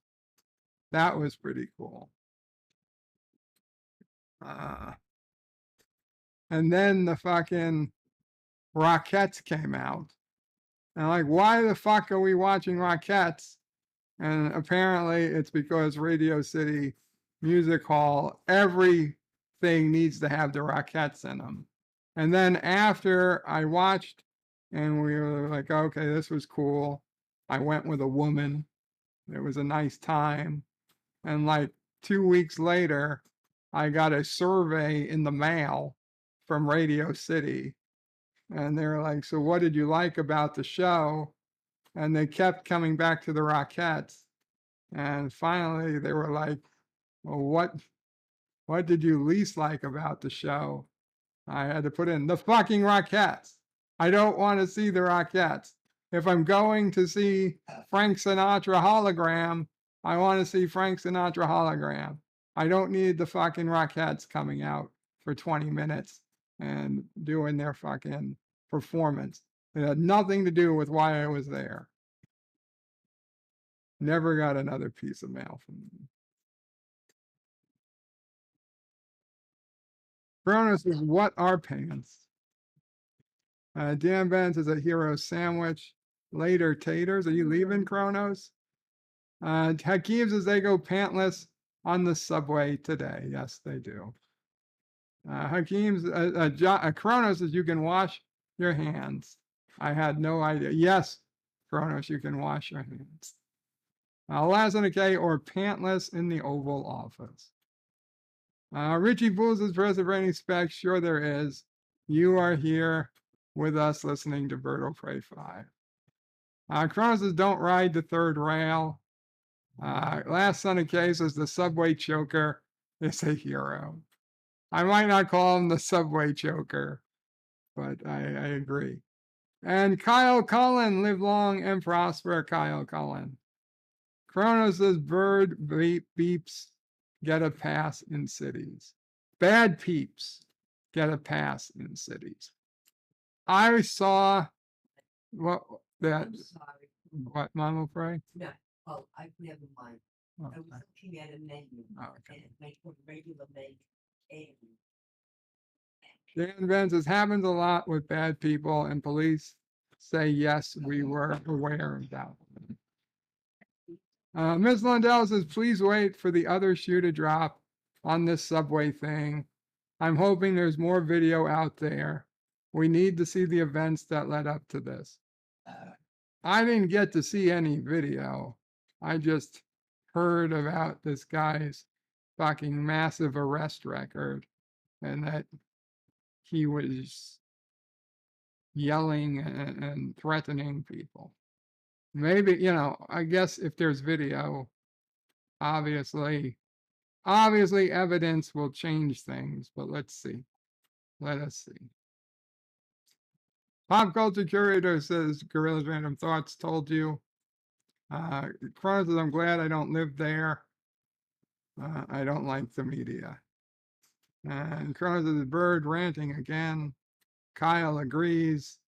Professor disagrees with Richie Poole. Hakeem says, I saw a hobo take a poop on the train. Kinda wish the Marine was there. Well, I doubt the Marine would be behind the guy taking a poop. Kronos, it sounds like another rant. Moxley fan, come on, Moxley. Moxley fan says Berto Prey 5. Last in the case is the hack writers. Uh-oh, it jumped. Where are we? The hack writers in the WGA deserve to work in the Kurogan mines. Kronos says, what are my fingers doing? Resolute Germ says, hello all, welcome Resolute. LDG says, AI is our friend. Richie's puts that bird rant. Kronos says, hey to Resolute. Dan Ben says, Bird, I had an Amazon Prime for Picard and canceled subscription and finished. Should I get Paramount Plus this year for new Star Trek? It's completely up to you, Dan Benz. Do you want to watch Prodigy? Do you want to watch Lower Decks? If yes, then I guess you should get it. Moxie says, Bird of Breakup, Fly Bird, hope you and the family are doing well today. Sorry, I'm late. Moxley, first off, you should know that Son of a Red Shirt passed. There's a link pinned at the top. If you knew Son of a Red Shirt, please follow that link and leave a comment on the website. A note to his family. And keep in touch with Jedi Bill for further info. Other than that, if you want to go back in time, rewind, there was quite the big discussion on duck penises. And some politics and some writing, some writer's strike stuff. Richie Poole says, hey, wait a minute, Young Sheldon is well written. Okay, Young Sheldon has been well written, but I think they've pretty much reached the end of the series. I bet that their writing is done. Kronos is no Skynet. Dan Vance is Yellowstone actress Helen Mirren. I never really liked her. Found her annoying. Captain Phantom Nerds says AI is our enemy. Last Son of K says woke writers in the WGA should be beaten by the miners in the Kurogan mines. Kronos says Mamo Prey has a day. Nice. Yes, it's Mother's Day is Mamo Prey Day. How do you hug a shed? Asked Kronos. With your big arms. Reggie Poole wants National Mamo Prey Day. Yes, hug a shed, Ben. Who makes this shit up? Asked Kronos. Kyle Collins says the Alamo is my favorite museum. And Davis is the Met. Oh, the Met. Yeah, that's another useless fucking museum. Hakeem says, I went to the Museum of Sex. Well, as far as I know, New York City does not have a museum of sex. And if we did, I have a feeling it would not be the kind of sex that would interest me. Mr. Lundell says, did they take down the Theodore Roosevelt statue from the Natural History Museum? They probably did. Richie Poole says we are getting lots of bird rants today. Last in the case is bird has been easily triggered today. LDG says, and the boys. No, fuck the boys. The boys, I'll watch the boys, but their writing went south 2 seasons ago. Fuck them. LDG, by the way, I finished The Sopranos this morning. Great show. Sopranos is a great show. If anybody wants to know what TV used to be good, watch The Sopranos. Moxie fan, I missed the intro. I don't doubt it. We, the people. Kronos is Wild Bird. Hakeem says, Kronos, nope, too many penises, and they had lousy souvenirs. Dan Van says, is that lady jumping as she takes a selfie? Maybe. Kronos says, Hakeem, he's not a Kling orc, and he can do 2 streams. Kronos says, talk to the moon. Richie is wondering if that's bird count number 5. Kronos lost count. Last on the case is the Rockettes are great on their own. Maybe, but I don't want to go to the fucking Rockettes. I wanted to go see Frank Sinatra. Dan Vance's only musical hologram show I heard of was for ABBA. Well, Dan Van, the original hologram was Tupac Shakur. Bruno says, hey, mom, pray again. Richie says his mom likes ABBA. Bruno says, aren't they 60s? Dan Vance's vertebrae, how do we know you're not pantless? I am. I never claimed I wasn't. Famous bearer, Kapla famous bearer. Says, good evening, bird people. Kronos says, hey, famous. Moxie says, bird, did you hear? They're changing the name of HBO Max to just Max. Your thoughts? I heard. I don't care. The only thing that annoys me is I think I'm going to have to download a different app. If they keep the same app, then I'm happy. I don't want to fucking download another app to set up. Kronos says disco is dead. It's not, though. Dan Ben says, no, I am not into the music of ABBA, the group from the 70s. Kronos says, why is shed hugging still a thing? How is shed hugging a thing? I guess is the question. Kronos says, another cheer to son of a red shirt. And duck, duck, duck, goose. Dan Van says, the thing with young Sheldon is in the UK, such a huge gap between showing the seasons. Dan Van says, the duck penis you can't see on Donald Duck. Kronos says, Helen Mirren had a good body back in the day. And Dan Van says, a non-American, I don't understand things such as duck, duck, goose or Marco Polo. Yeah, well, they are state secrets. Kronos says, rest in peace to the Alamo. And Dan Van says, Homer Simpson went to the Museum of Sex. I do not remember that episode. The last son of Kay says, Kronos, she had a pair of great assets.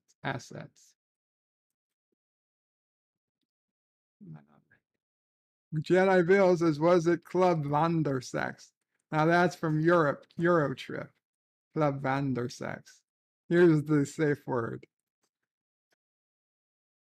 Kronos doesn't hate the Simpsons, the Sopranos.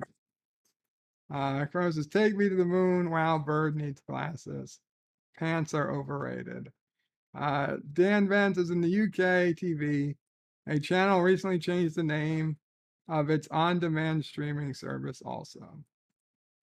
And Kronos says she was good in Red and Red 2. Okay. Let's go to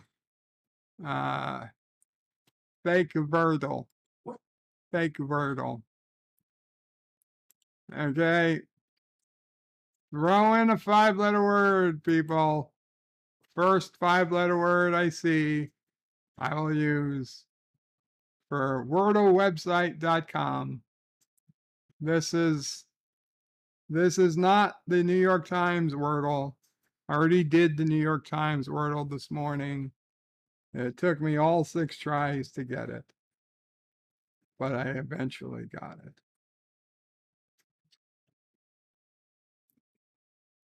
First person, 5-letter word. Any 5-letter word. Vulva. VULVA. Well,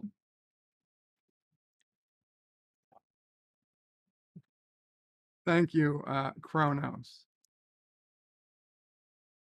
And Richie Pool says penis.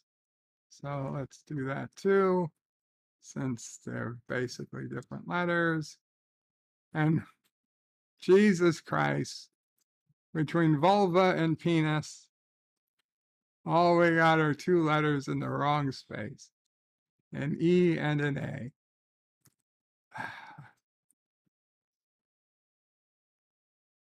Let's see. M-A-T, mathy? Is mathy a word? No, bath, bathe, B-A-T-H-E. Okay, good, good, good, good. I have an A and T in the right spot, an H in the wrong spot, and an E in the wrong spot. I believe that, I mean, unless the word ends in H, I can't remember, I can't believe a word ends in H. Oh, unless it's CH. Then it would have to begin with E. E-A-T, E-H. No, that's not a word. What else? E. No, I think it has to begin with H. H-A-T-C-H. Well, maybe it's got 2 H's. Hatch. H-A-T-C-H. And, oh, no, but we have the H, right? So we've got 3. It's hat and an E. Oh, fuck, I forgot the E. It couldn't have been hatch. Okay, so we know it's H-A-T-E. The only place else the E could be. So hates. Hates. Well, we've got 2 tries. No, it can't be hate. Okay, it could be D. Hated. Hated. Nope. Oh my God. We only have 1 try left. We only have 1 try left. I hate. It can't be hate Q. Hate with a W. Hater. Hate her. It could be hate her. What else could it be? Hatted? Hated? Haty? Hatif? Hatig? Hatic? Hatez? Hatex? Hatum? Hater. I guess it's hater. Yes, hater. Wow, that one came down to the wire. That one came down to the wire. It was a relatively easy word, but we did it. We did it. Richie Bulls' bird is almost caught up. Dear Bop, yes. Dear Bop is next. Last son of cases, I cut the cable and have no streaming services. It makes it easy to avoid the Lucasfilm MCU garbage that the mouse puts out. It does. Hakeem says, wow, I thought it was hated. Kronos has just got back. What I missed? Well, you missed a little bit of Wordle. Okay, time for Dear Bops. Dear Bops. Right back.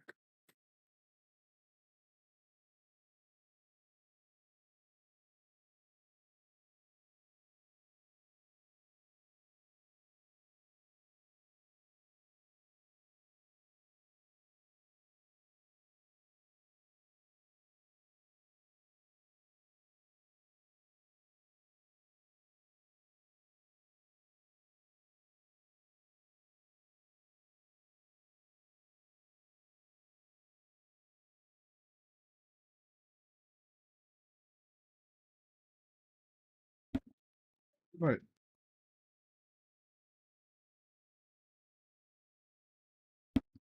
okay, guys, we're here for Dear Bob.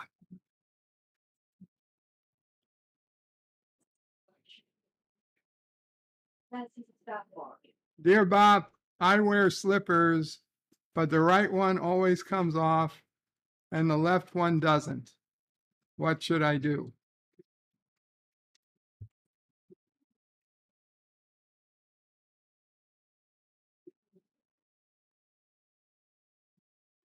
Um, a good question. Let me take my pill.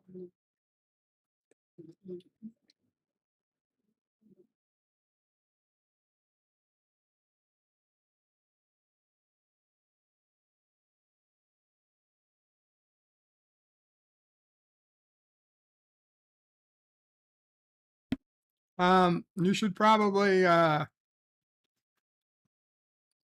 they sell this gripping material that you use to you put on a counter, so like you can put stuff on the counter and it doesn't slide. It's this white stuff, this like gritty white stuff. So get a whole bunch of that, stuff it in your slipper, and that'll keep it nice and tight, and it won't move. And yeah, that'll solve your problem. I don't know what the stuff is called. No slip. In fact, let's go to Amazon. Amazon no slip lining. No. Oh my God. No slip lining. No. What is this? For women? For shoes? They actually have silicone heel protector.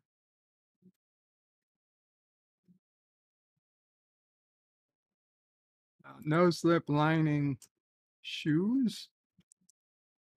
Do they actually make something for shoes? No. I'm talking about for like cabinets, for shelves. No slip shelving. This stuff. Slip resistant draw liner. This is what you want. Home Genie slip resistant draw and shelf liner. Non-adhesive roll. Okay. You get this stuff, you cut it up, you fit it in your slipper, and you're all set. It's an easy one. Dear Bob, this is not the bird of prey you are looking for. Okay, then I won't click on it. Oh, you're right. That is not the bird of prey I am looking for. Dear Bob, is this the bird of prey I'm looking for? I want to be a nacho man. Yes, Homer Simpson. Nacho man. Oh man, look at his hat. His hat's made of nacho. I'm so hungry right now. I'm so hungry I could eat 100 tacos. You know, I'm a comic book guy pushing a wheelbarrow full of tacos. 100 tacos for $100 from Krusty Burger. He's like, this should provide adequate sustenance for my Doctor Who marathon. The first thing I ever knew about Doctor Who, I learned from The Simpsons. Dear Bob, not asking you to go into being a conspiracy theorist or not, but do you have any thoughts on the JFK assassination? Do you think the official story is correct? Do you think Oswald was a patsy? Was there a conspiracy? That is a good question. I do not know. I don't know.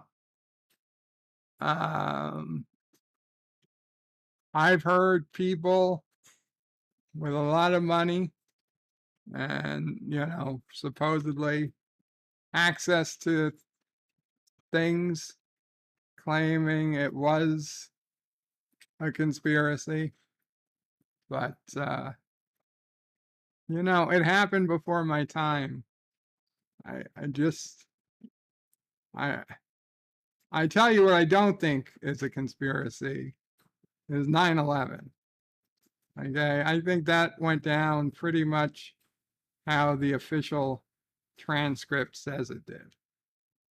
So, the Kennedy assassination, I don't know. I honestly don't know at this point.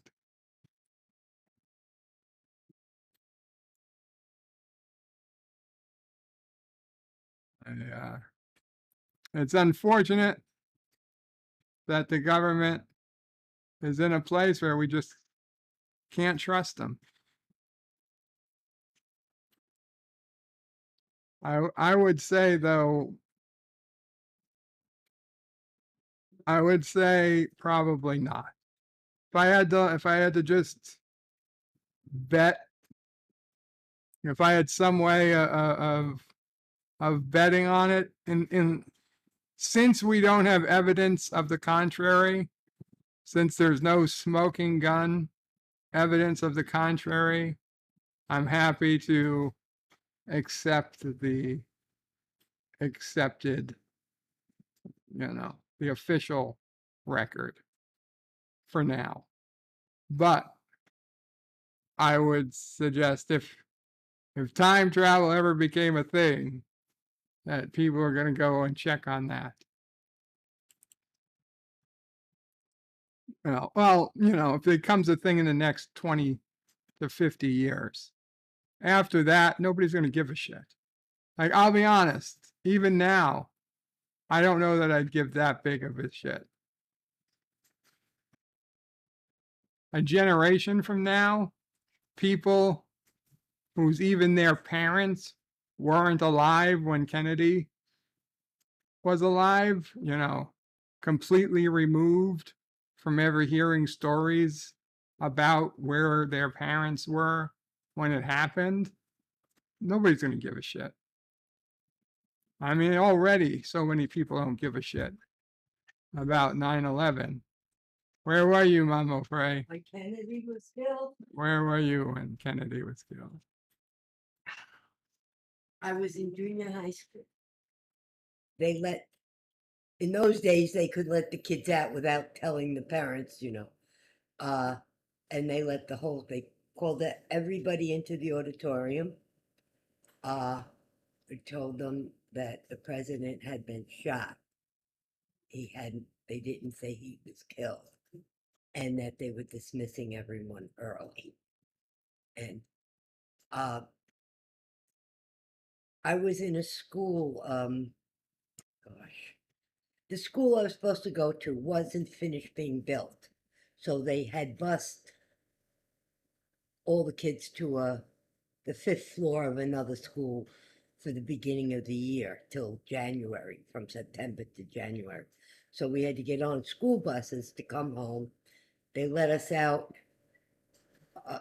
like half a block from my house, and everybody ran to the corner luncheonette had a TV. And that's when we learned that he had died. And then the next few days were, everybody watched the funeral. It was all on black and white TV. Yeah, so I was 7th grade. What was it, the 23rd? 22nd. 22nd. Yeah. There's on Hulu, there's a TV series, a mini series called 11/22/63. It's old now. It's been on Hulu for like 7 or 8 years, but it's worth watching if you haven't watched it.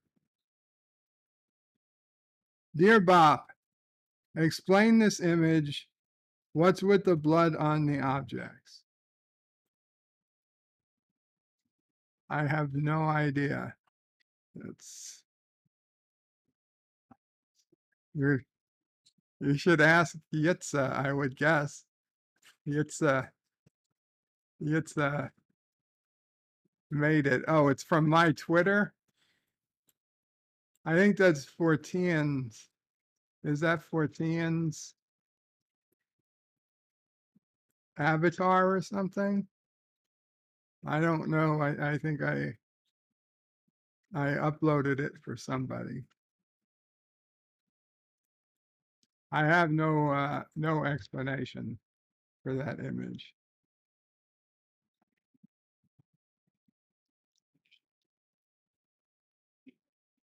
I'm chewing right now, so give me a second.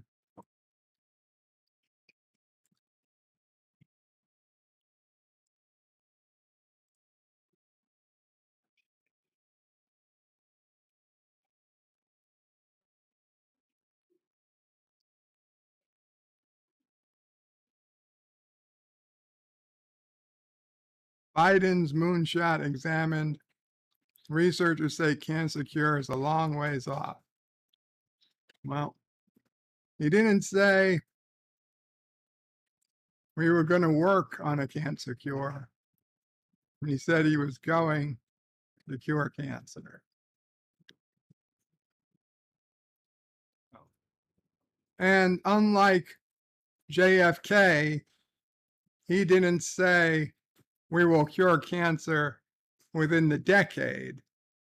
He said, elect me and we'll cure it, which implies the cure is going to come during his presidency.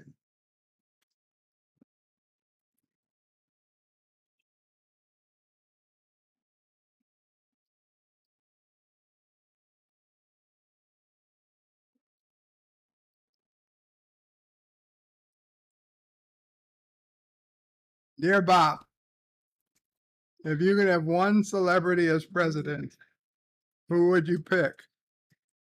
Donald Trump. Again.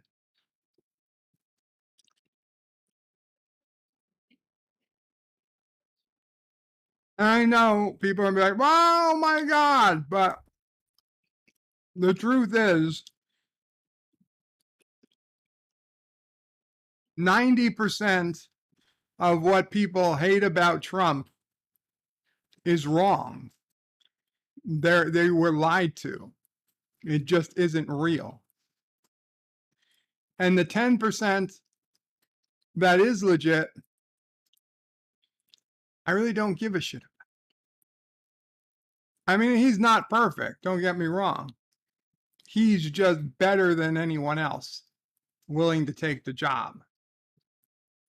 He's a hell of a lot more honest about the big things, about the things that matter. Okay, I don't care if he's lied about somebody being a good person. Like he brought somebody up on stage and said, oh, he's such a great man. And even though this guy's an asshole.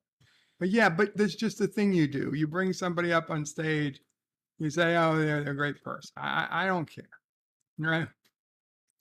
You have to understand where Trump comes from most of the time. When he's talking, he is constantly in negotiation mode. Okay? You don't start a negotiation telling people exactly what you want. You start a negotiation telling people 10 times more than what you can deliver. Like Scotty. Scotty doesn't tell, like, is Scotty a liar? Are you going to say Scotty was the most vile, worst person in Starfleet because everything out of his mouth was a lie? He never told the truth once, right? Kirk asked how long to do this, and he says it could take hours when he knew he could do it in minutes. No, it was a tactic. It was a negotiation. It was a skill. Okay? I don't argue with what he said. I argue with the fucking results. So yeah, Trump would say, oh, we're going to build a fucking wall that's 50 feet high and spans from coast to coast. Yet he'd be happy with a 10-foot high fence that spent, 50% of the of the way. Okay, that's what you do. You say you're going to do something big. It goes back and forth in committees and negotiations, and you come out with something that you can live with.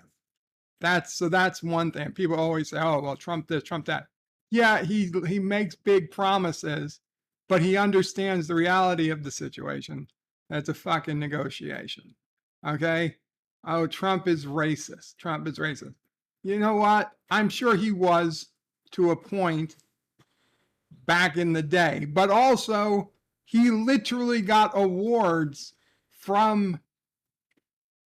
people like Jesse Jackson for working in minority communities and things. And you know, he was friends with people of different backgrounds, different colors. You know what Trump likes is money. So if you could make him money, I don't think he gave a shit what color you were from. Okay. Now his dealings with his real estate, that was just out of fucking money and convenience. It was unfortunate that in the 1970s in New York City, if you wanted to make money, you couldn't have black people move into your home, your apartment building. Okay, if a black family moved into an apartment building, all the white people would move out. It's not his fault. He didn't make society that way.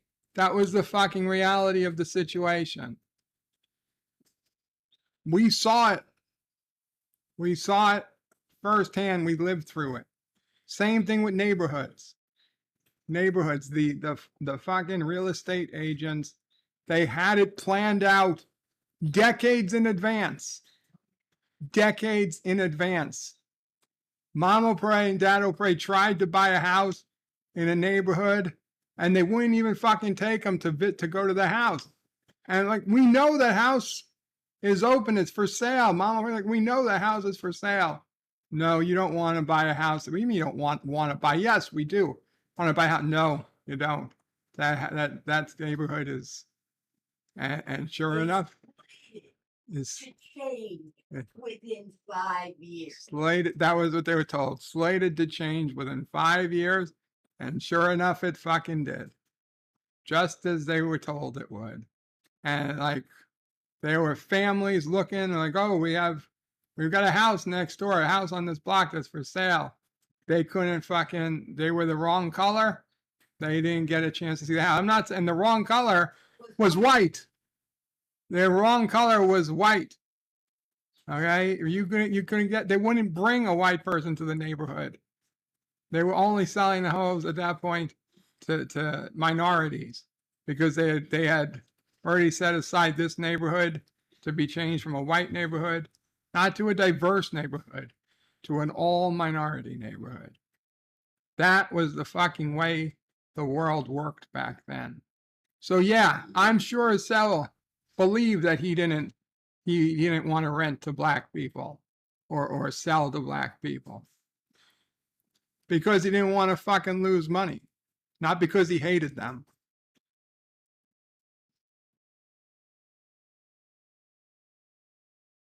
Lots of things like that.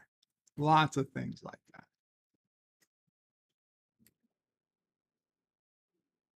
Dear Bob, do you think humans actually landed on the moon? Yes, abso-fucking-lutely. We landed on the moon. We can fucking point lasers up at the moon and get back because of the mirrors we left there. We fucking saw it. People are like, oh, no, we were on the fucking moon. Favorite TV puppet?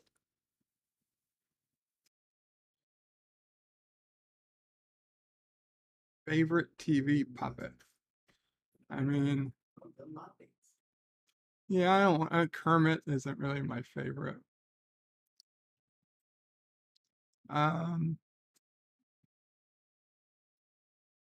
Does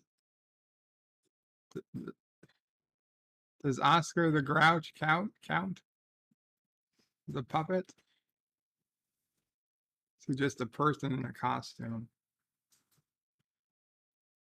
I don't know. I don't know if I have a favorite TV puppet. I I guess it's the dog. The whatever the dog's name from the Muppets.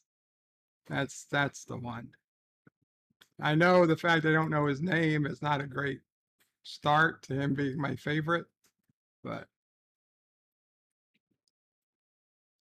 dear Bob, this is not an attack on a certain submariner, just a topic of discussion. Do you believe the earth is flat or round? And why do you hold your belief? I know the earth is round-ish. And why do I hold my belief?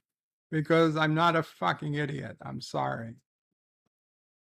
Because I know that for the earth to be flat, too many people would have to be involved in the quote unquote cover up. Too many people, millions of people would be required. Millions of people faking pictures and space streams from space and satellites and rockets and fucking engineers who build things, and we have to figure out the differences in height of bridge towers because of the earth, the shape of the earth has to be figured in. Like the top of the bridge of the Verrazano Narrows Bridge, the top of the bridge towers is like 3 inches further away than the base of the bridge towers because of the shape of the earth. Things like that. And there's just too many people that would have to be lying, that would have to be faking this thing for it to be wrong. And plus, I mean, just using shadows and basic math, people were able to figure out the earth was round thousands and thousands of years ago. This isn't something that we didn't realize, that we only found out in the last 200 years. This is something that's been known pretty much since the dawn of the writing systems, since the dawn of cities. People knew the earth was round. Dear Bob, once you are assimilated by the Borg, can you now, per Picard, simply disconnect the tubule from your neck to no longer be assimilated? Is that how that works? Even if the transmitter sharing the Queen signal was destroyed, why would the local collective of assimilated drones still be assimilated, similar to how 7 of 9 was still a drone in survival instinct? Granted, the individuality of the other drones, including Admiral Cartwright, eventually came out. It wasn't instant. Well, I would guess that the way those drones were assimilated, they didn't have nanoprobes in them. So, as for on the Borg cube, the Wi-Fi was destroyed. So once you pulled out the wireless connection, I guess that was all you needed to do. It is indeed just crappy writing.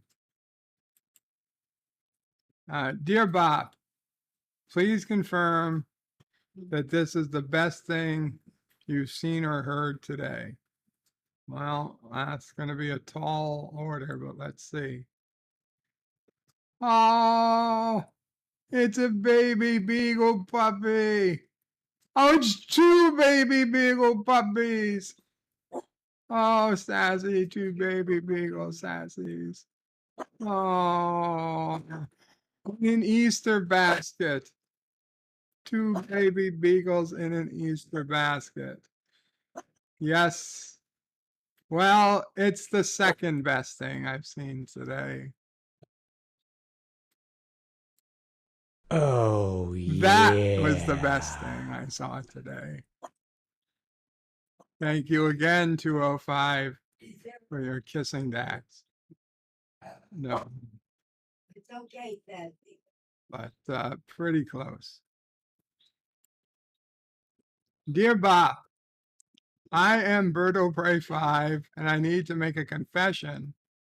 I love Joe and Kamala. I cannot wait to vote for them.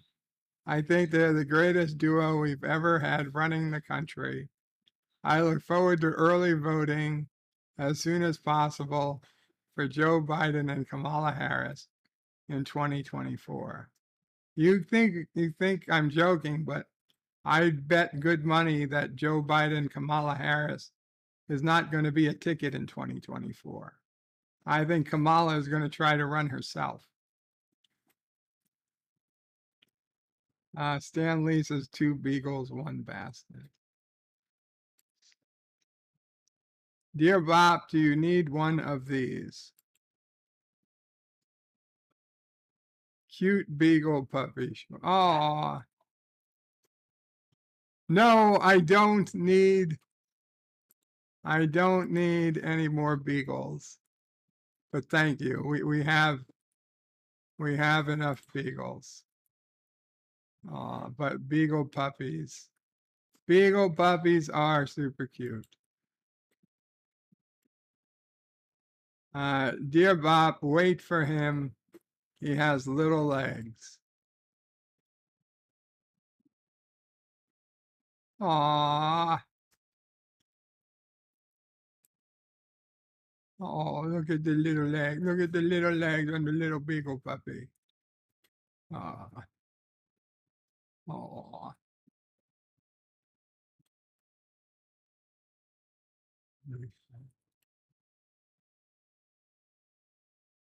Dear Bob, Homer Simpson's Spum Simulator. Let's make a baby. Ovulate, damn you, ovulate. That's right. Oh, now I remember that museum.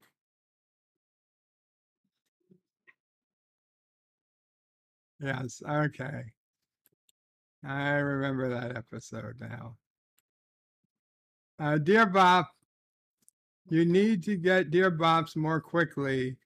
You don't need to be like a reluctant potato. You know, a hesitator.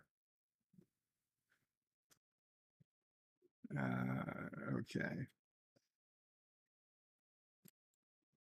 Dear Bob, have you got any advice? I get hiccups and they hurt painfully.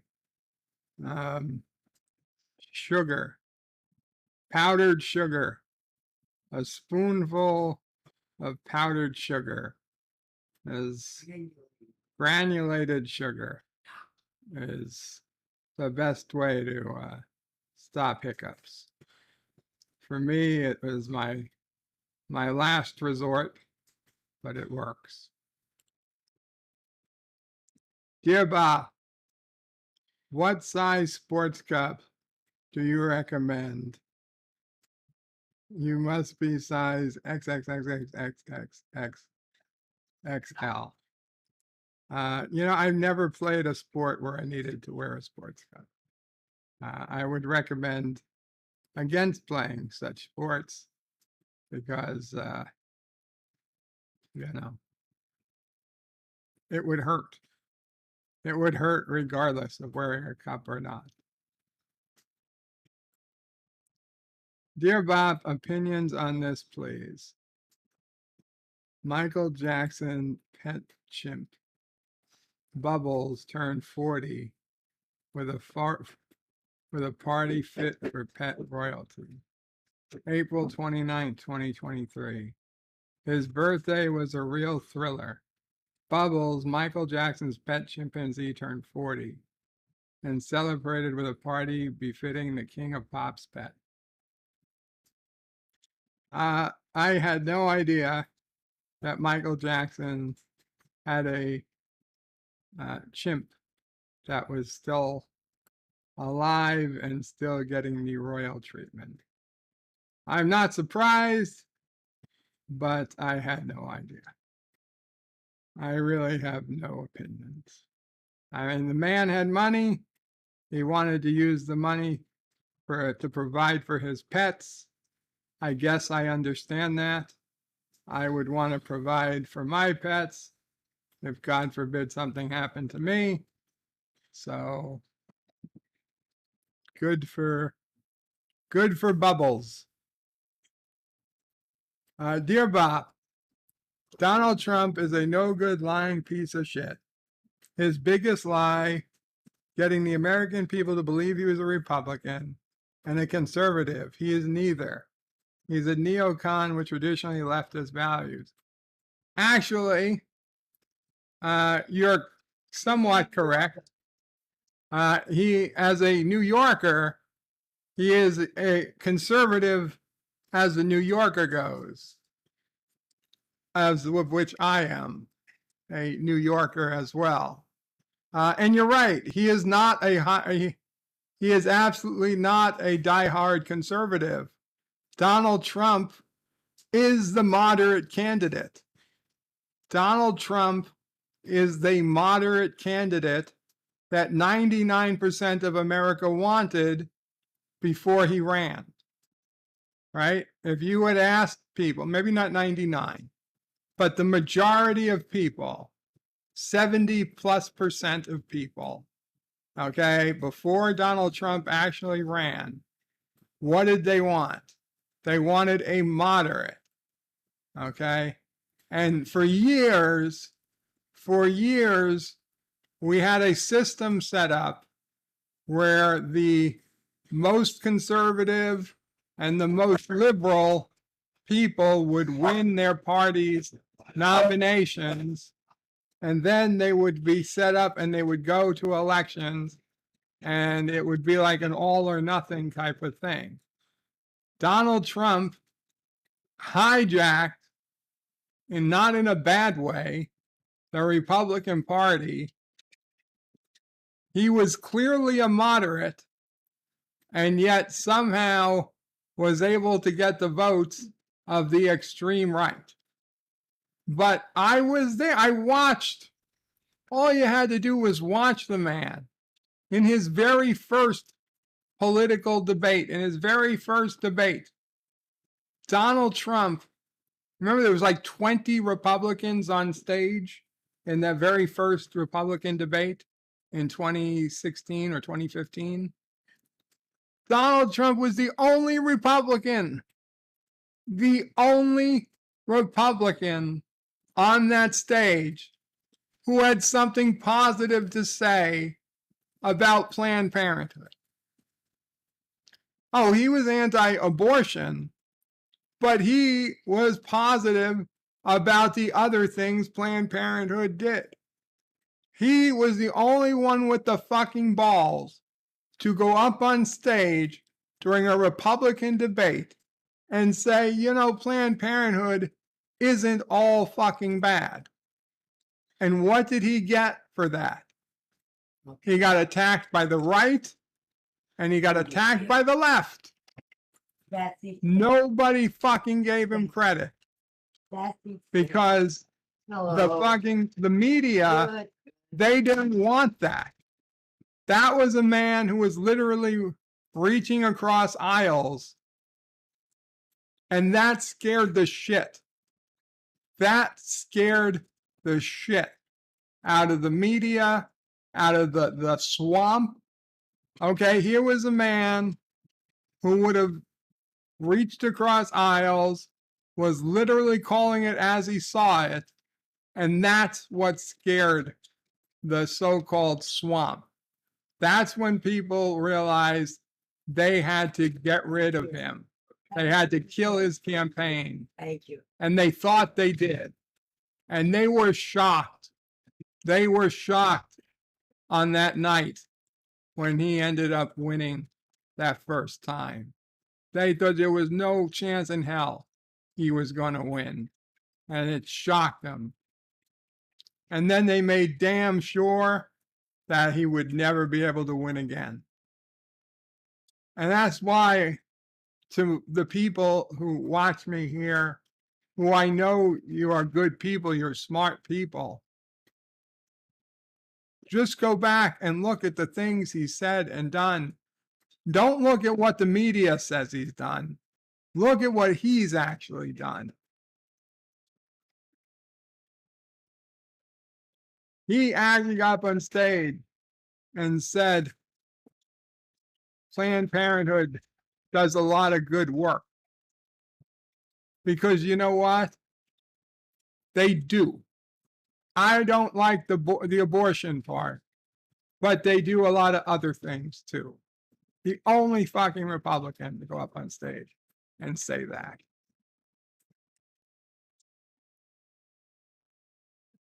And you get people like this who wrote something like this.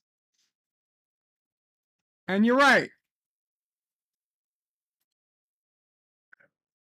He's not a hardcore conservative. And I'm okay with that. I'm okay with that. Because I'm not a hardcore conservative either. I like balanced budgets. I like freedom. Okay. I like the Second Amendment. I like people taking responsibility for themselves. Okay. I like being strong on crime.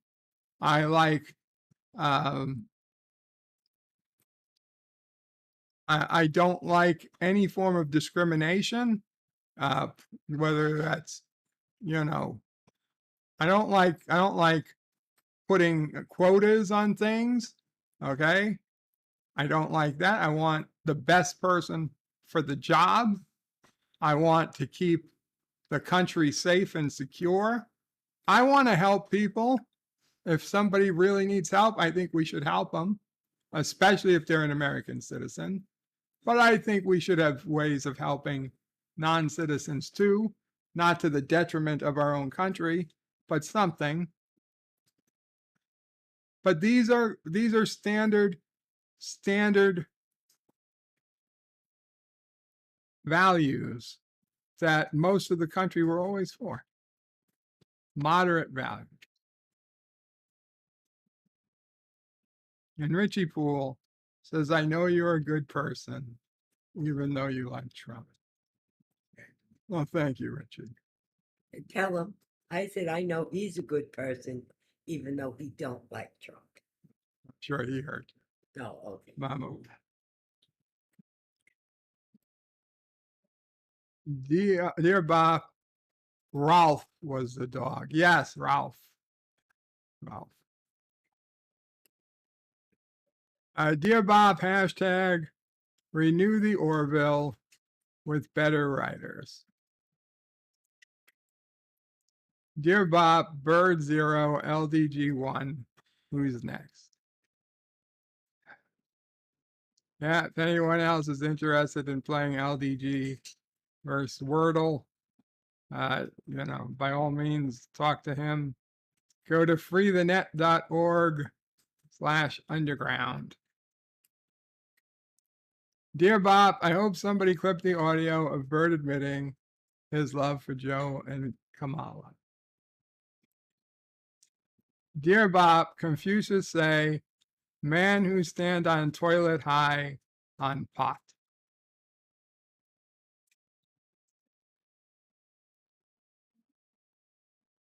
Solid advice from Confucius. Dear Bob, F Donald Trump. We have Biden now because of him. F Donald Trump. I don't know if you can, well, listen, you can say anything you want, but I certainly don't agree with you.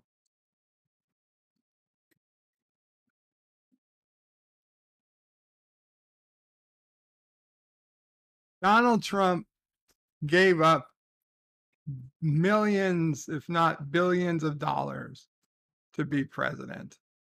He didn't need to do that.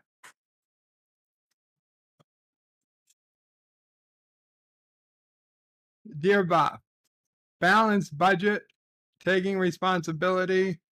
The massive inflation we have now started because of Trump. I hope your $1,000 stimmy was worth ruining the economy. Yes, Biden made it worse, but it started under effing Trump. Yeah, I'm sorry it started under Trump, but you know what else started under Trump? The fucking pandemic. Okay? Unprecedented closing of the global fucking economy. What would you have done? What would you have done? And you're going to say, oh, I would have done nothing and just let the market sort it out. Fuck you. I mean, it wouldn't have worked. It would not have worked. Again, I know people don't want to remember this, but at the beginning of the pandemic, there were literally more bodies than New York City could process, that they didn't have places to put them all, that mortuaries or whatever, funeral homes were renting U-Haul trucks to throw the bodies in without refrigeration just to make room for all the fucking dead. Okay? Our nursing homes, our hospitals, well, our nursing homes, completely overrun, people dying left and right, the workers too sick to work, the people in there dying, not able to even see fucking family. Okay, people should be going to jail for the situations that existed in our nursing homes that our esteemed governor made worse. Hundreds and hundreds and hundreds of extra bodies, more than normal, just dying. It was death. Okay. How do you combat that? Yeah, I think Trump panicked. I think you know, the direct debt relief and absolutely the extended unemployment benefits. I think he got bad advice, but you know, I understand. Yeah, it was a scary fucking time. Giving people something to not be afraid of. I don't know it was the worst decision. And then yes, Biden took over. So you can say, yeah, it started under Trump, but it was continued under Biden. Could Trump have ended it better? Maybe. I don't know. But I can tell you, I sure as well would have given him the chance.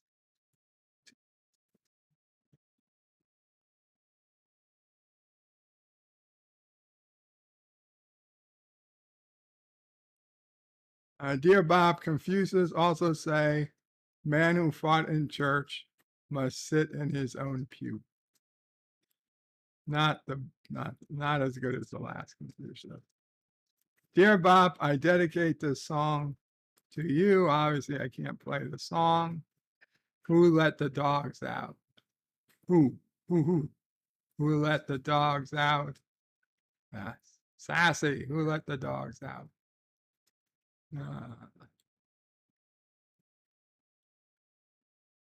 Dear Bob, F Joe Biden. You mean, let's go Brandon. Let's go Brandon. Dear Bob, I would let the economy stay open, allow businesses and private individuals to make their own decisions, not force people to shut down. I would also not have pumped in billions of dollars to the economy. and also giving millions and millions of dollars to things like Performing Arts Center of New York. I'll grant you that we shouldn't have been giving money to the Performing Arts Center and whatnot. However, what were you going to do when there was nothing to fucking sell? Okay? You forget the economy wasn't only closed because of COVID. The economy was closed because the fucking supply chain shut down. And you can't control the supply chain coming from China and the other countries. Okay, the US wasn't producing enough goods to keep the stores open. Okay, that's the problem. If China is shut down, we're all fucked. What were you going to keep open? Are you going to keep open movie theaters and nail salons? That's going to make a little bit of a difference. But what are people going to do when they can't get food?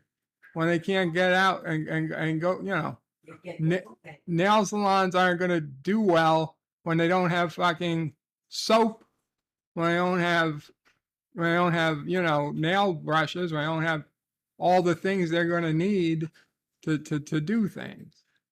Okay? Yeah. Movie theaters.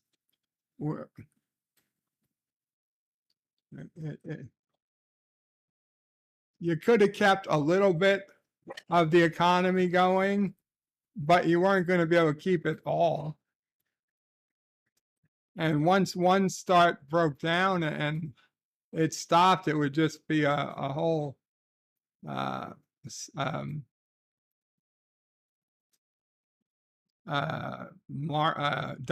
effect. Wasn't up to them to keep it all going. And also, to be frank, we say, oh, well, it was, in the end, we didn't have that big of a deal. That, you know, the deaths weren't nearly as bad as we thought. But maybe it wasn't as bad as we thought because of the extreme measures that were taken. There's no way to know. Dear Bob, I dedicate this song to you, and I really mean it. Thank you for being a friend, sung by Andrew Gold. This is the Golden Girls thing. Thank you for being a friend. Travel down the road and back again. Your heart is true. You're a pal and a confidant. I'm not ashamed to say, I hope it always will stay this way. My hat is off. Won't you stand up and take a bow? And if you threw a party, invited everyone you knew, you would see the biggest gift would be from me, and the card attached would say, thank you for being a friend. Thank you for being a friend. Thank you for being a friend. Thank you for being a friend. Yeah. And there's more, but that's the Golden Girls, which was a great show. Those writers deserve to get paid. Dear Bob, the story is that mortuaries and mortgage were running out of space. Do you believe that? No, I believe it. It was happening. It was happening here in Utica Avenue in Brooklyn. We used to live there. Okay, we knew what was going on there. It wasn't a fucking conspiracy.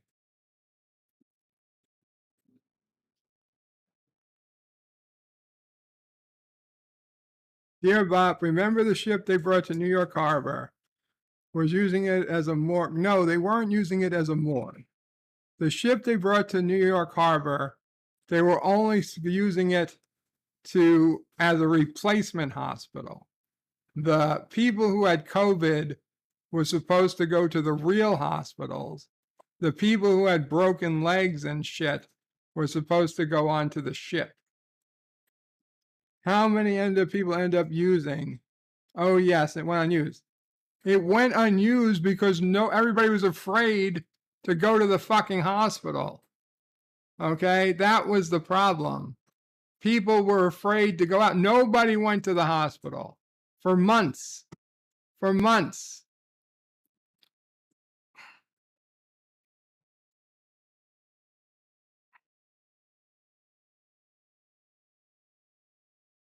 Dear Bob, the scary point in time was due to the government. This is why it was scary, because they were fear-mongering us and turned to the media and weaponized it against the people. You have no proof of that. I understand that's what you want to believe, but we saw the numbers of the people dying in Europe, and it was really, really bad. Now, it took time for them to figure out how to fight COVID correctly and how to set the ventilators. And yeah, it's tragic that in hindsight, so many more people died than probably needed to because they didn't understand how to set the ventilators. But at the time it was all happening, the data that we had at the time pointed to a much bigger, worse pandemic than we got. Okay, it was only by some miracles that people figured out that they were fighting us wrong. And it took a different way of thinking with the ventilators and the oxygen settings. Once that got fixed, then the death rate went way down. But at the time, in the beginning, when this was still going through Europe and Italy was losing like 8 or 10% of its fucking population, we were scared, and we had every right to be scared.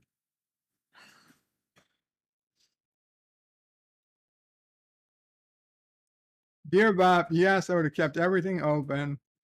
If anything could have helped us, manufacturing and production, it could have shown us that we could have do things on our own and make us less dependent on China. No, you can't just make yourself less dependent on China overnight. Okay? Yeah, I listen. I would love a plan, a 4 or 5 year plan to say we bring manufacturing back into the United States and we're never dependent on another nation for anything again. But that doesn't happen overnight, and it certainly wasn't going to happen in the middle of a pandemic. You're wishing for miracles. You're oversimplifying. Okay? You're oversimplifying. And you're going to keep everything open. Nobody's going to fucking show up for work. How do you keep a store open if nobody shows up? How do you keep an office open if nobody shows up?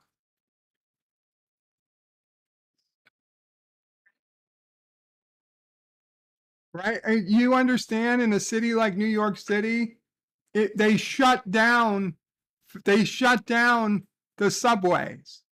They shut down the subways. How do people get to work? They don't own fucking cars. They don't own fucking cars. And if they had cars, there's nowhere to put them. And if they had cars, there's nowhere to fucking put them, as Mama Frey says. Yeah. You can't fucking park in New York City. So what do you, no. They shut down, like a city like New York was literally shut down. What are you going to do? Tell everybody you got to come to work, but you can't take the subway and you can't take the buses. And he's like, well, I'll keep the subway's work going. Well, no, you're not, because nobody who knows how to fucking drive a train or a bus or sit in a fucking little 5 foot by 5 foot fucking ticket counter is going to work. Nobody's going to go sit there and die and get COVID so that they can make, $20 selling tickets for fucking subways. Nobody's there. Hell, you can't even get people to go back there now in reliable numbers, let alone at the time. Yeah, I would love to tell China to say, fuck you, China. We're going to do this ourselves. But, one of the things we need China for are fucking medications. And that's because of shitty politicians over the last 30, 40, 50 years allowed China to become the only place that manufactures half of our fucking pills. You can't just start making insulin here tomorrow. You can't start making heart pills here tomorrow. Those will take months to get those things up and running, maybe years. People need those prescriptions every fucking month. Every month. You can't just wave a wand and say, now we can make fucking, low pressure. Now we can make low pressure here. No, it doesn't work like that. Dear Bob, who the hell are you to tell a business if they can or can't remain open? If the business owner wants to remain open. If a business owner wants to remain closed or felt they needed to close for safety considerations because they didn't have inventory to sell, then a lot of businesses to make those individual choices.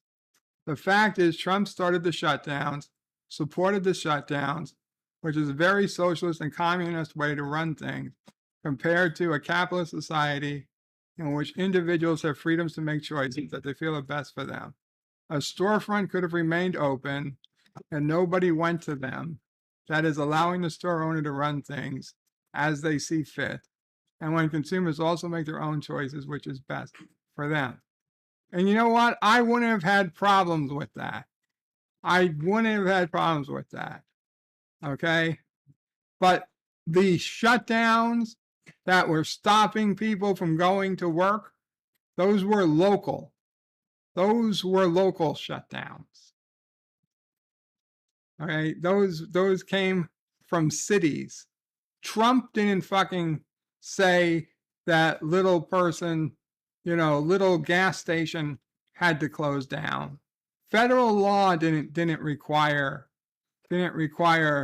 your local, your local dollar store to shut down. Those were laws passed by city councils. Those were laws passed by mayors and governors of cities and states and townships. Those are the ones. The FBI didn't force stores to remain shut. What he shut were federal things, which he had every right to.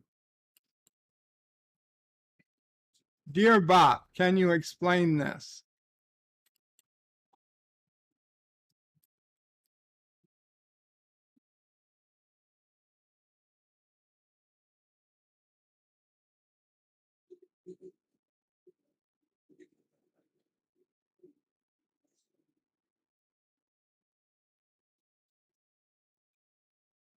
Somebody put a fake map of the moon over a map. Dear Bob, there's no proof all the people they're claiming who died from COVID, versus the fact they just had COVID and also died. I don't know what they died from, but I know that a hell of a lot more people died in the first few weeks of that pandemic than would have died otherwise. Okay? So fine, if you're telling me that it wasn't COVID that they died from, it was something else, I don't care. All I know is that when we might have had normally, 500 bodies over a weekend, and we had 5,000 bodies over a weekend, there's a problem. There's a fucking problem.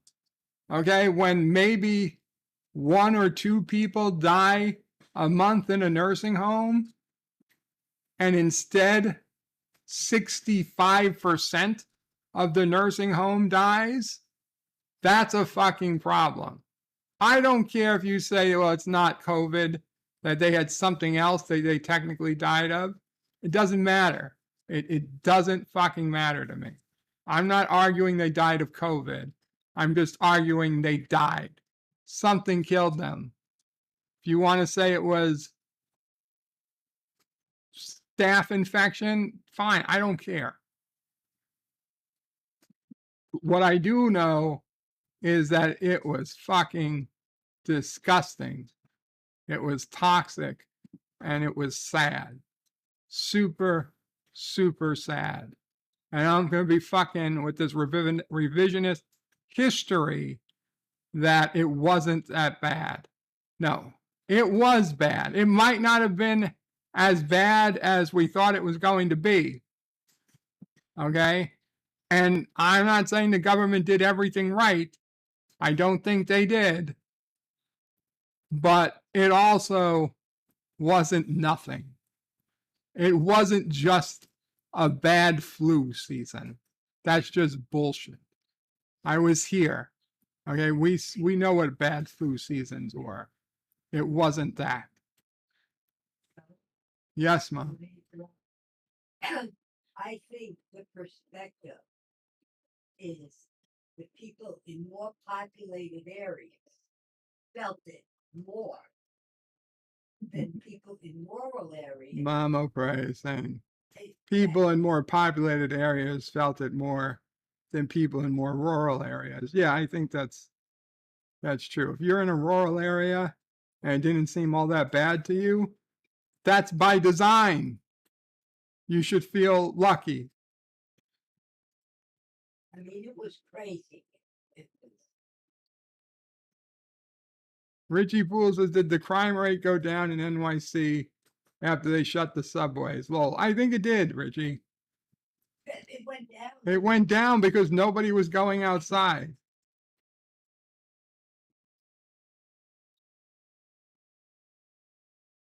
I mean, that's when Diana moved to New Jersey. Yeah, Sis O'Brien moved to New Jersey. She was all city. You know, gold. Yeah, she was looking for luxury apartment buildings. And she was like, oh, gotta get out of here. COVID came and she had Charlie, and she was gone. Dear Bob, if you don't give people easy outs where they don't have to go to work and they can get paid for doing nothing, guess what? People show up for work. Why is it so hard to get people off welfare? While you pay them a living wage for sitting on their fat asses, why would they want to work? And that is one of the problems I do have. I really think that giving this unemployment bonus was BS, and giving it for longer than it was needed, that really hurt the restarting of the economy. But that was later, not early. Okay, in the beginning, I think it was necessary. We needed some sort of way to take care of people who, would not have otherwise qualified for unemployment. If you were an Uber driver, you don't usually qualify for unemployment, but you weren't doing any Uber driving. You still may have needed money somehow.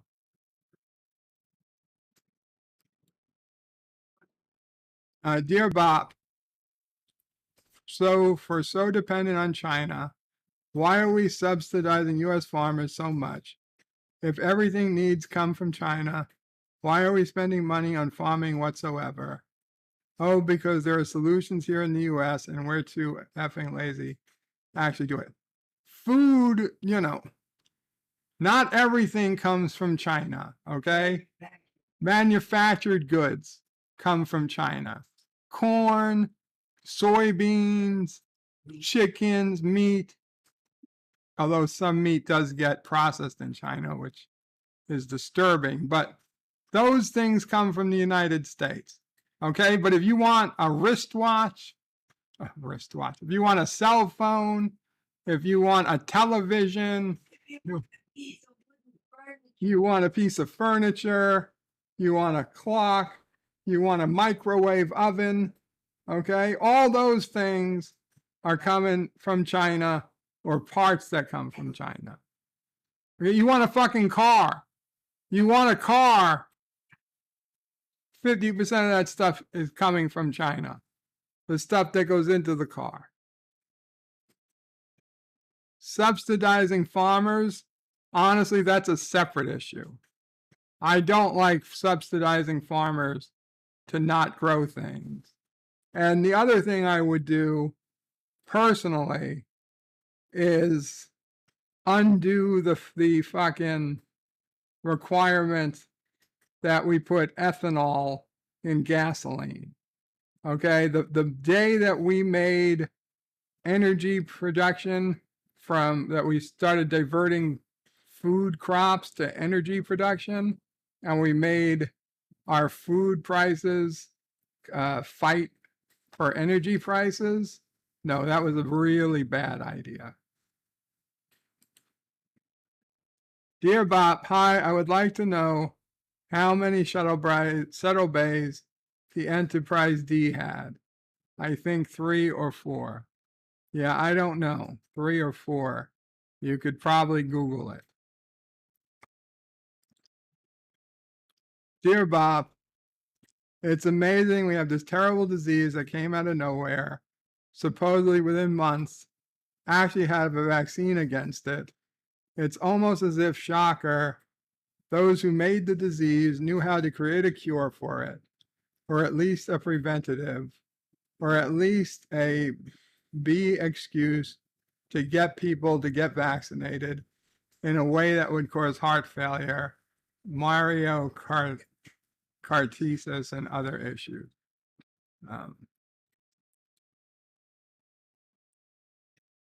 It was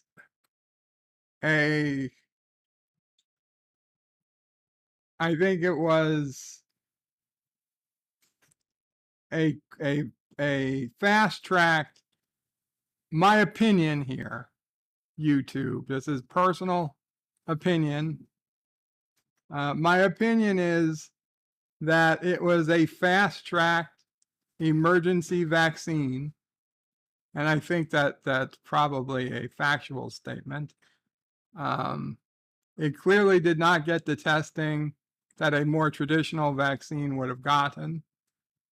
And I think they played with the numbers, and that they felt even if the people would die from side effects, that it would save more lives ultimately than it would hurt. I don't know if that will end up being true in the long run or not. But listen, as someone who took the shot and almost immediately got this terrible side effects, and still to this day have not recovered to the point where I was at before I got the shot, I don't blame them, because I remember what we were going through, and you have to, you might have, you got to take a chance. Got to take a chance sometimes.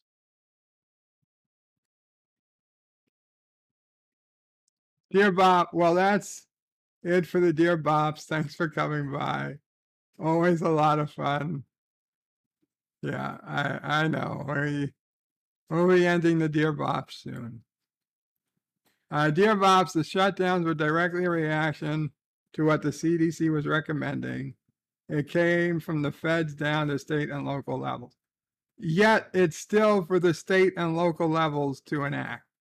Okay, if the state and local levels did not put out a law, then the local places would not need to shut down. The federal government doesn't have control over your local places. There is a separation of powers and responsibilities. So you can blame Trump for the federal shutdown. You can't blame him for your local bed and breakfast being shut down or your local Denny's. Dear Bob, what you saw in NYC was not being seen in other places. Hospitals had shut down in other parts of the country because they didn't have enough people coming in for doctors and nurses to take care of it. Wasn't directly COVID related. That is a fact in other parts of the country. Maybe it doesn't do me a fucking bit of good here in New York City. Doesn't do me a bit of good in New York City, where our hospitals were at an overcapacity. Our hospitals are at overcapacity right the fuck now. They were overcapacity before COVID. We were in the hospital. Yeah, I was in the hospital during the pandemic. If they didn't allow me in with you, you weren't staying there. Dear Bob, all those enhanced unemployment benefits, the first two stimmy packages, that's all thanks to your boy Trump. Let's go, Brandon, but Trump is just as much, if not more, to blame. I will disagree, but obviously I'm not changing your mind. Dear Bob, wristwatches, televisions, you're thinking about luxury type items. Nobody needs those things. They are wants. You pull your belt tight for a little while and you get through with what you have. Yeah, but people sell those things. People make those things. People go to stores for those things. Okay, what are you going to sell?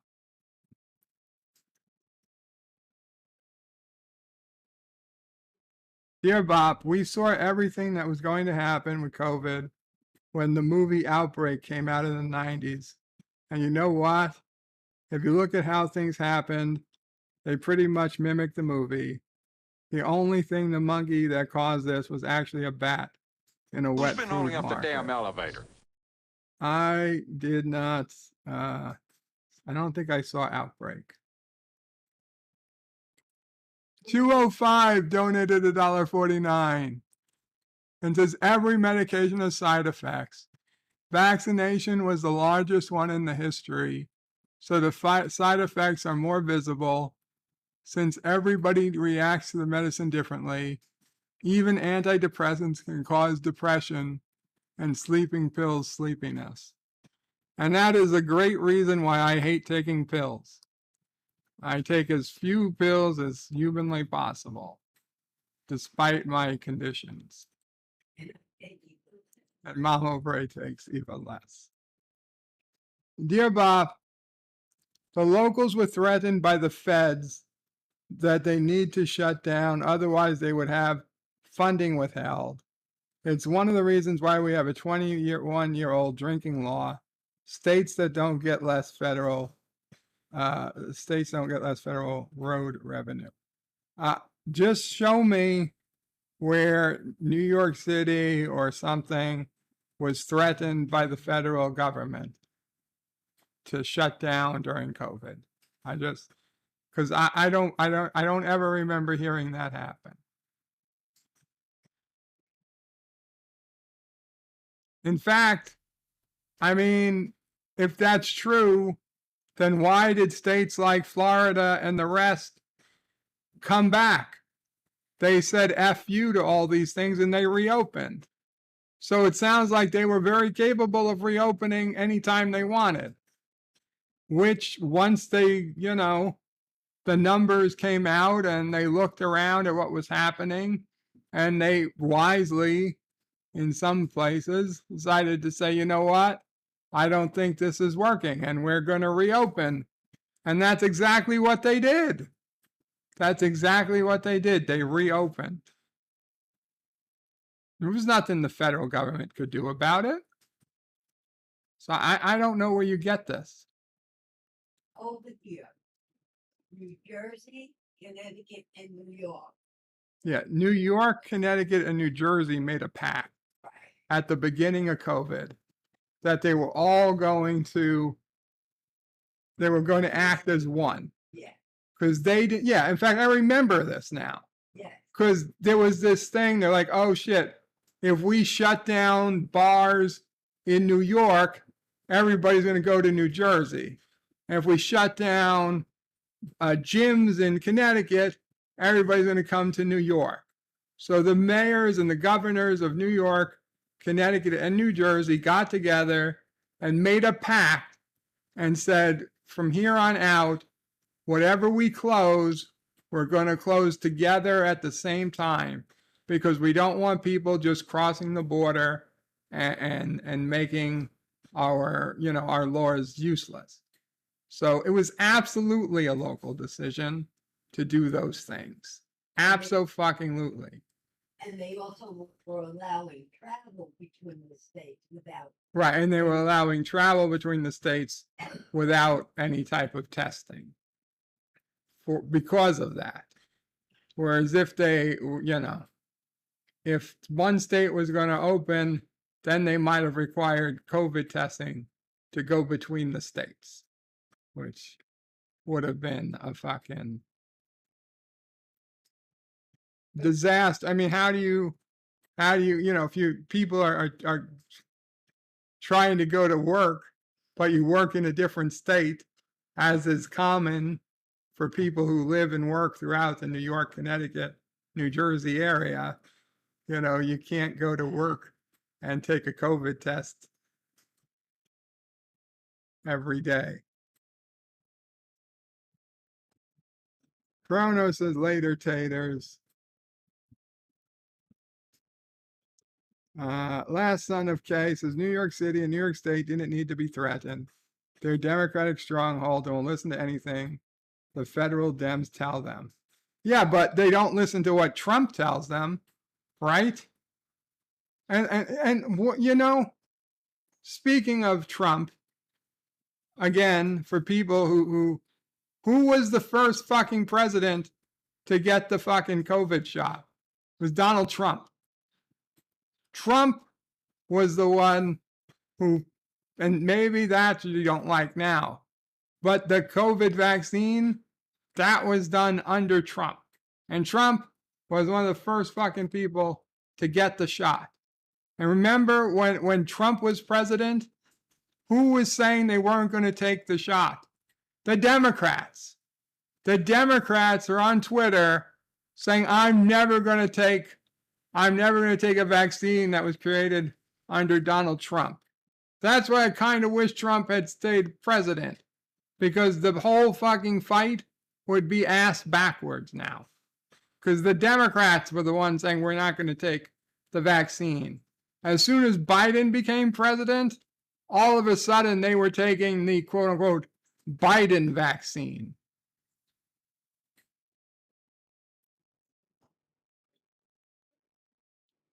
Dear Bob, they reopened in spite of CDC orders and guidelines. Yeah, because CDC guidelines are not law. You had a few people that were willing to look through the B and call it for what it was. I don't care. The CDC guidelines are not law. In order for a law, it has to be put on the books by a city or state, and it has to be enforced by local police or sheriffs, people who answer to the mayors and the governors. The FBI does not come in and do anything like this.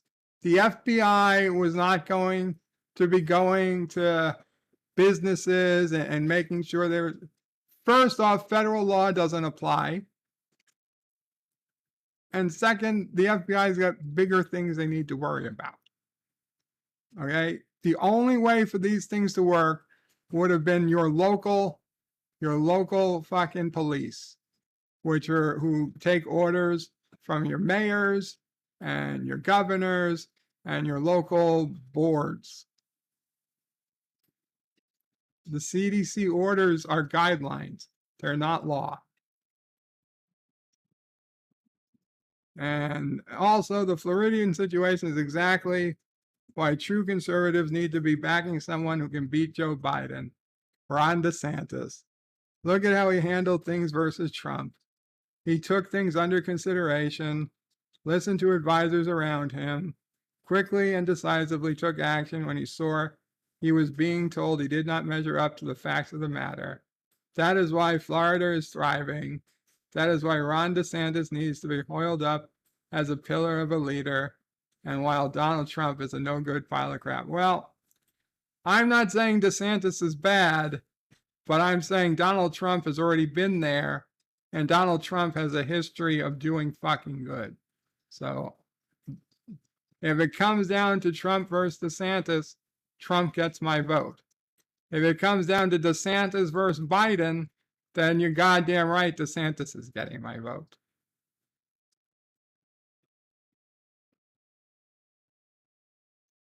Dear Bob, a pact? You mean colluded together? I don't know what you're talking about there. The 3 states. Oh, a colluded as a government against people. Oh, the pact. Well, I mean, I don't know if you'd call it collusion. Dear Bob, you've mentioned bars and gyms. If a bar owner or gym owner wanted to be open during COVID, what right does the government have to tell them they don't? That is up to that. You're right, but that's not the federal government. The federal government didn't tell them they have to close. The state government did, or their city government did. As for what right do they have? Well, if it's a true pandemic and you don't want to spread disease, I would imagine somebody does get that right, What if this was a true pandemic? What if it was deadly to 25% of people? Okay? And what if going out to the bar really did spread the disease? Then what do you do? If a customer wanted to go there and take the risk with the information they had, who is the government to tell them they don't have that right? And again, Trump supported that stuff. Trump supported shutting that stuff down. I'm not sure that it's necessarily against that. Okay? If a real pandemic was going on where people were going to get sick by breathing the same air as people, then yeah, maybe the government has a right to keep people away for a certain period of time, a minimal period of time. I'm not saying that doesn't exist. It's scary. It's scary AF. But what I understand, you'd be for letting thousands of people get sick who didn't need to get sick? Dear Bob, is this Dear Bob of live chat with Bird 2.0 for Pete's sake? It's me, and I'm getting ready to end the stream because I'm gonna have dinner. Dear Bob, Trump was the first one who was present to get the COVID shot. He was president. Of course he was. No one else was present when it was available. What a stupid effing argument. No, I mean, Joe Biden wasn't the first president to take the shot. Trump was, right? In the beginning, Donald Trump was pro-COVID shot. And he stepped right up and he got the shot. So when people today talk about Trump, and I hear people mostly on the left, oh, he's anti-COVID shot, blah, blah, blah. He was the first one who got the shot. Him getting the shot was a big reason I got it. I'm just saying. It's not like Trump was like, oh my God, don't take the shot. It's you know, it hasn't been researched enough. No, he was very happy to go out, stick his arm out, get the shot, and he felt like he really did something. His administration really did something to get it out there as quickly as possible because he thought he was saving fucking lives.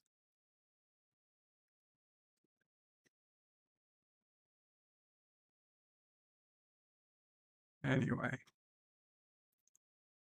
Oh man, this is one of the longest bed lives ever, Random. And honestly, it's a pretty good discussion. And I applaud the people who wanted to talk about this and whatnot. But we are now bed lifed out for the moment. I thank you all. I hope nobody has quit the stream in frustration. You know, we all have our opinions on things. I do not hide my opinions.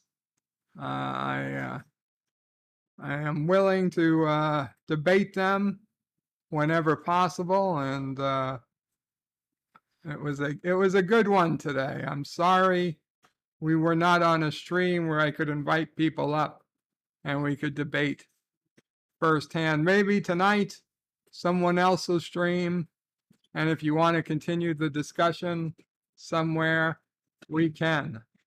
But in the meantime, I'm going to have some dinner, and then I will reconnect and see what's going on in like 20, 30 minutes or something. So thank you all for coming, hanging out. Thank you for visiting Bed Life. Once again, it is still pinned comment. Anybody who knew Son of a Red Shirt, please click that pinned link. Please leave a message on that page, a message to his friends and family that, you know, he was part of our YouTube community and we will miss him. A rest in peace for Son of a Red Shirt. And also make sure you subscribe to Jedi Bill. He's going to have more on Son of a Red Shirt and his recent passing. The Random Menace says, I thought Lincoln was the first president who took a shot. Oh. Oh, man. Too soon. 54.5 Access Radio says to the Random Menace, too soon.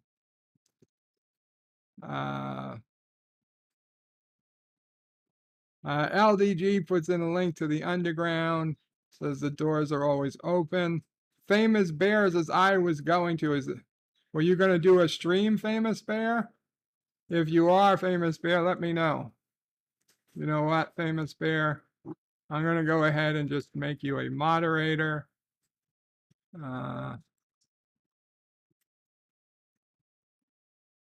Famous Bear, you're now a moderator. So if you're going to put out a stream, Famous Bear, you can put a link to your channel or a link to the stream directly, and people can click on it and head there if you're going to be streaming later.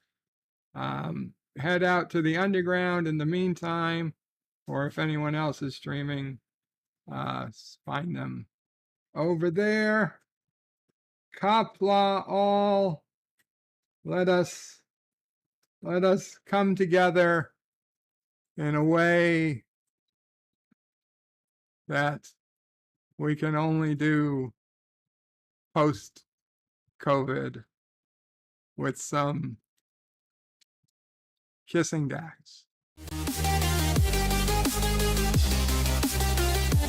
Now the writers are on strike, but the writers who wrote this were not on strike when they wrote this. I happen to know the writing of this was well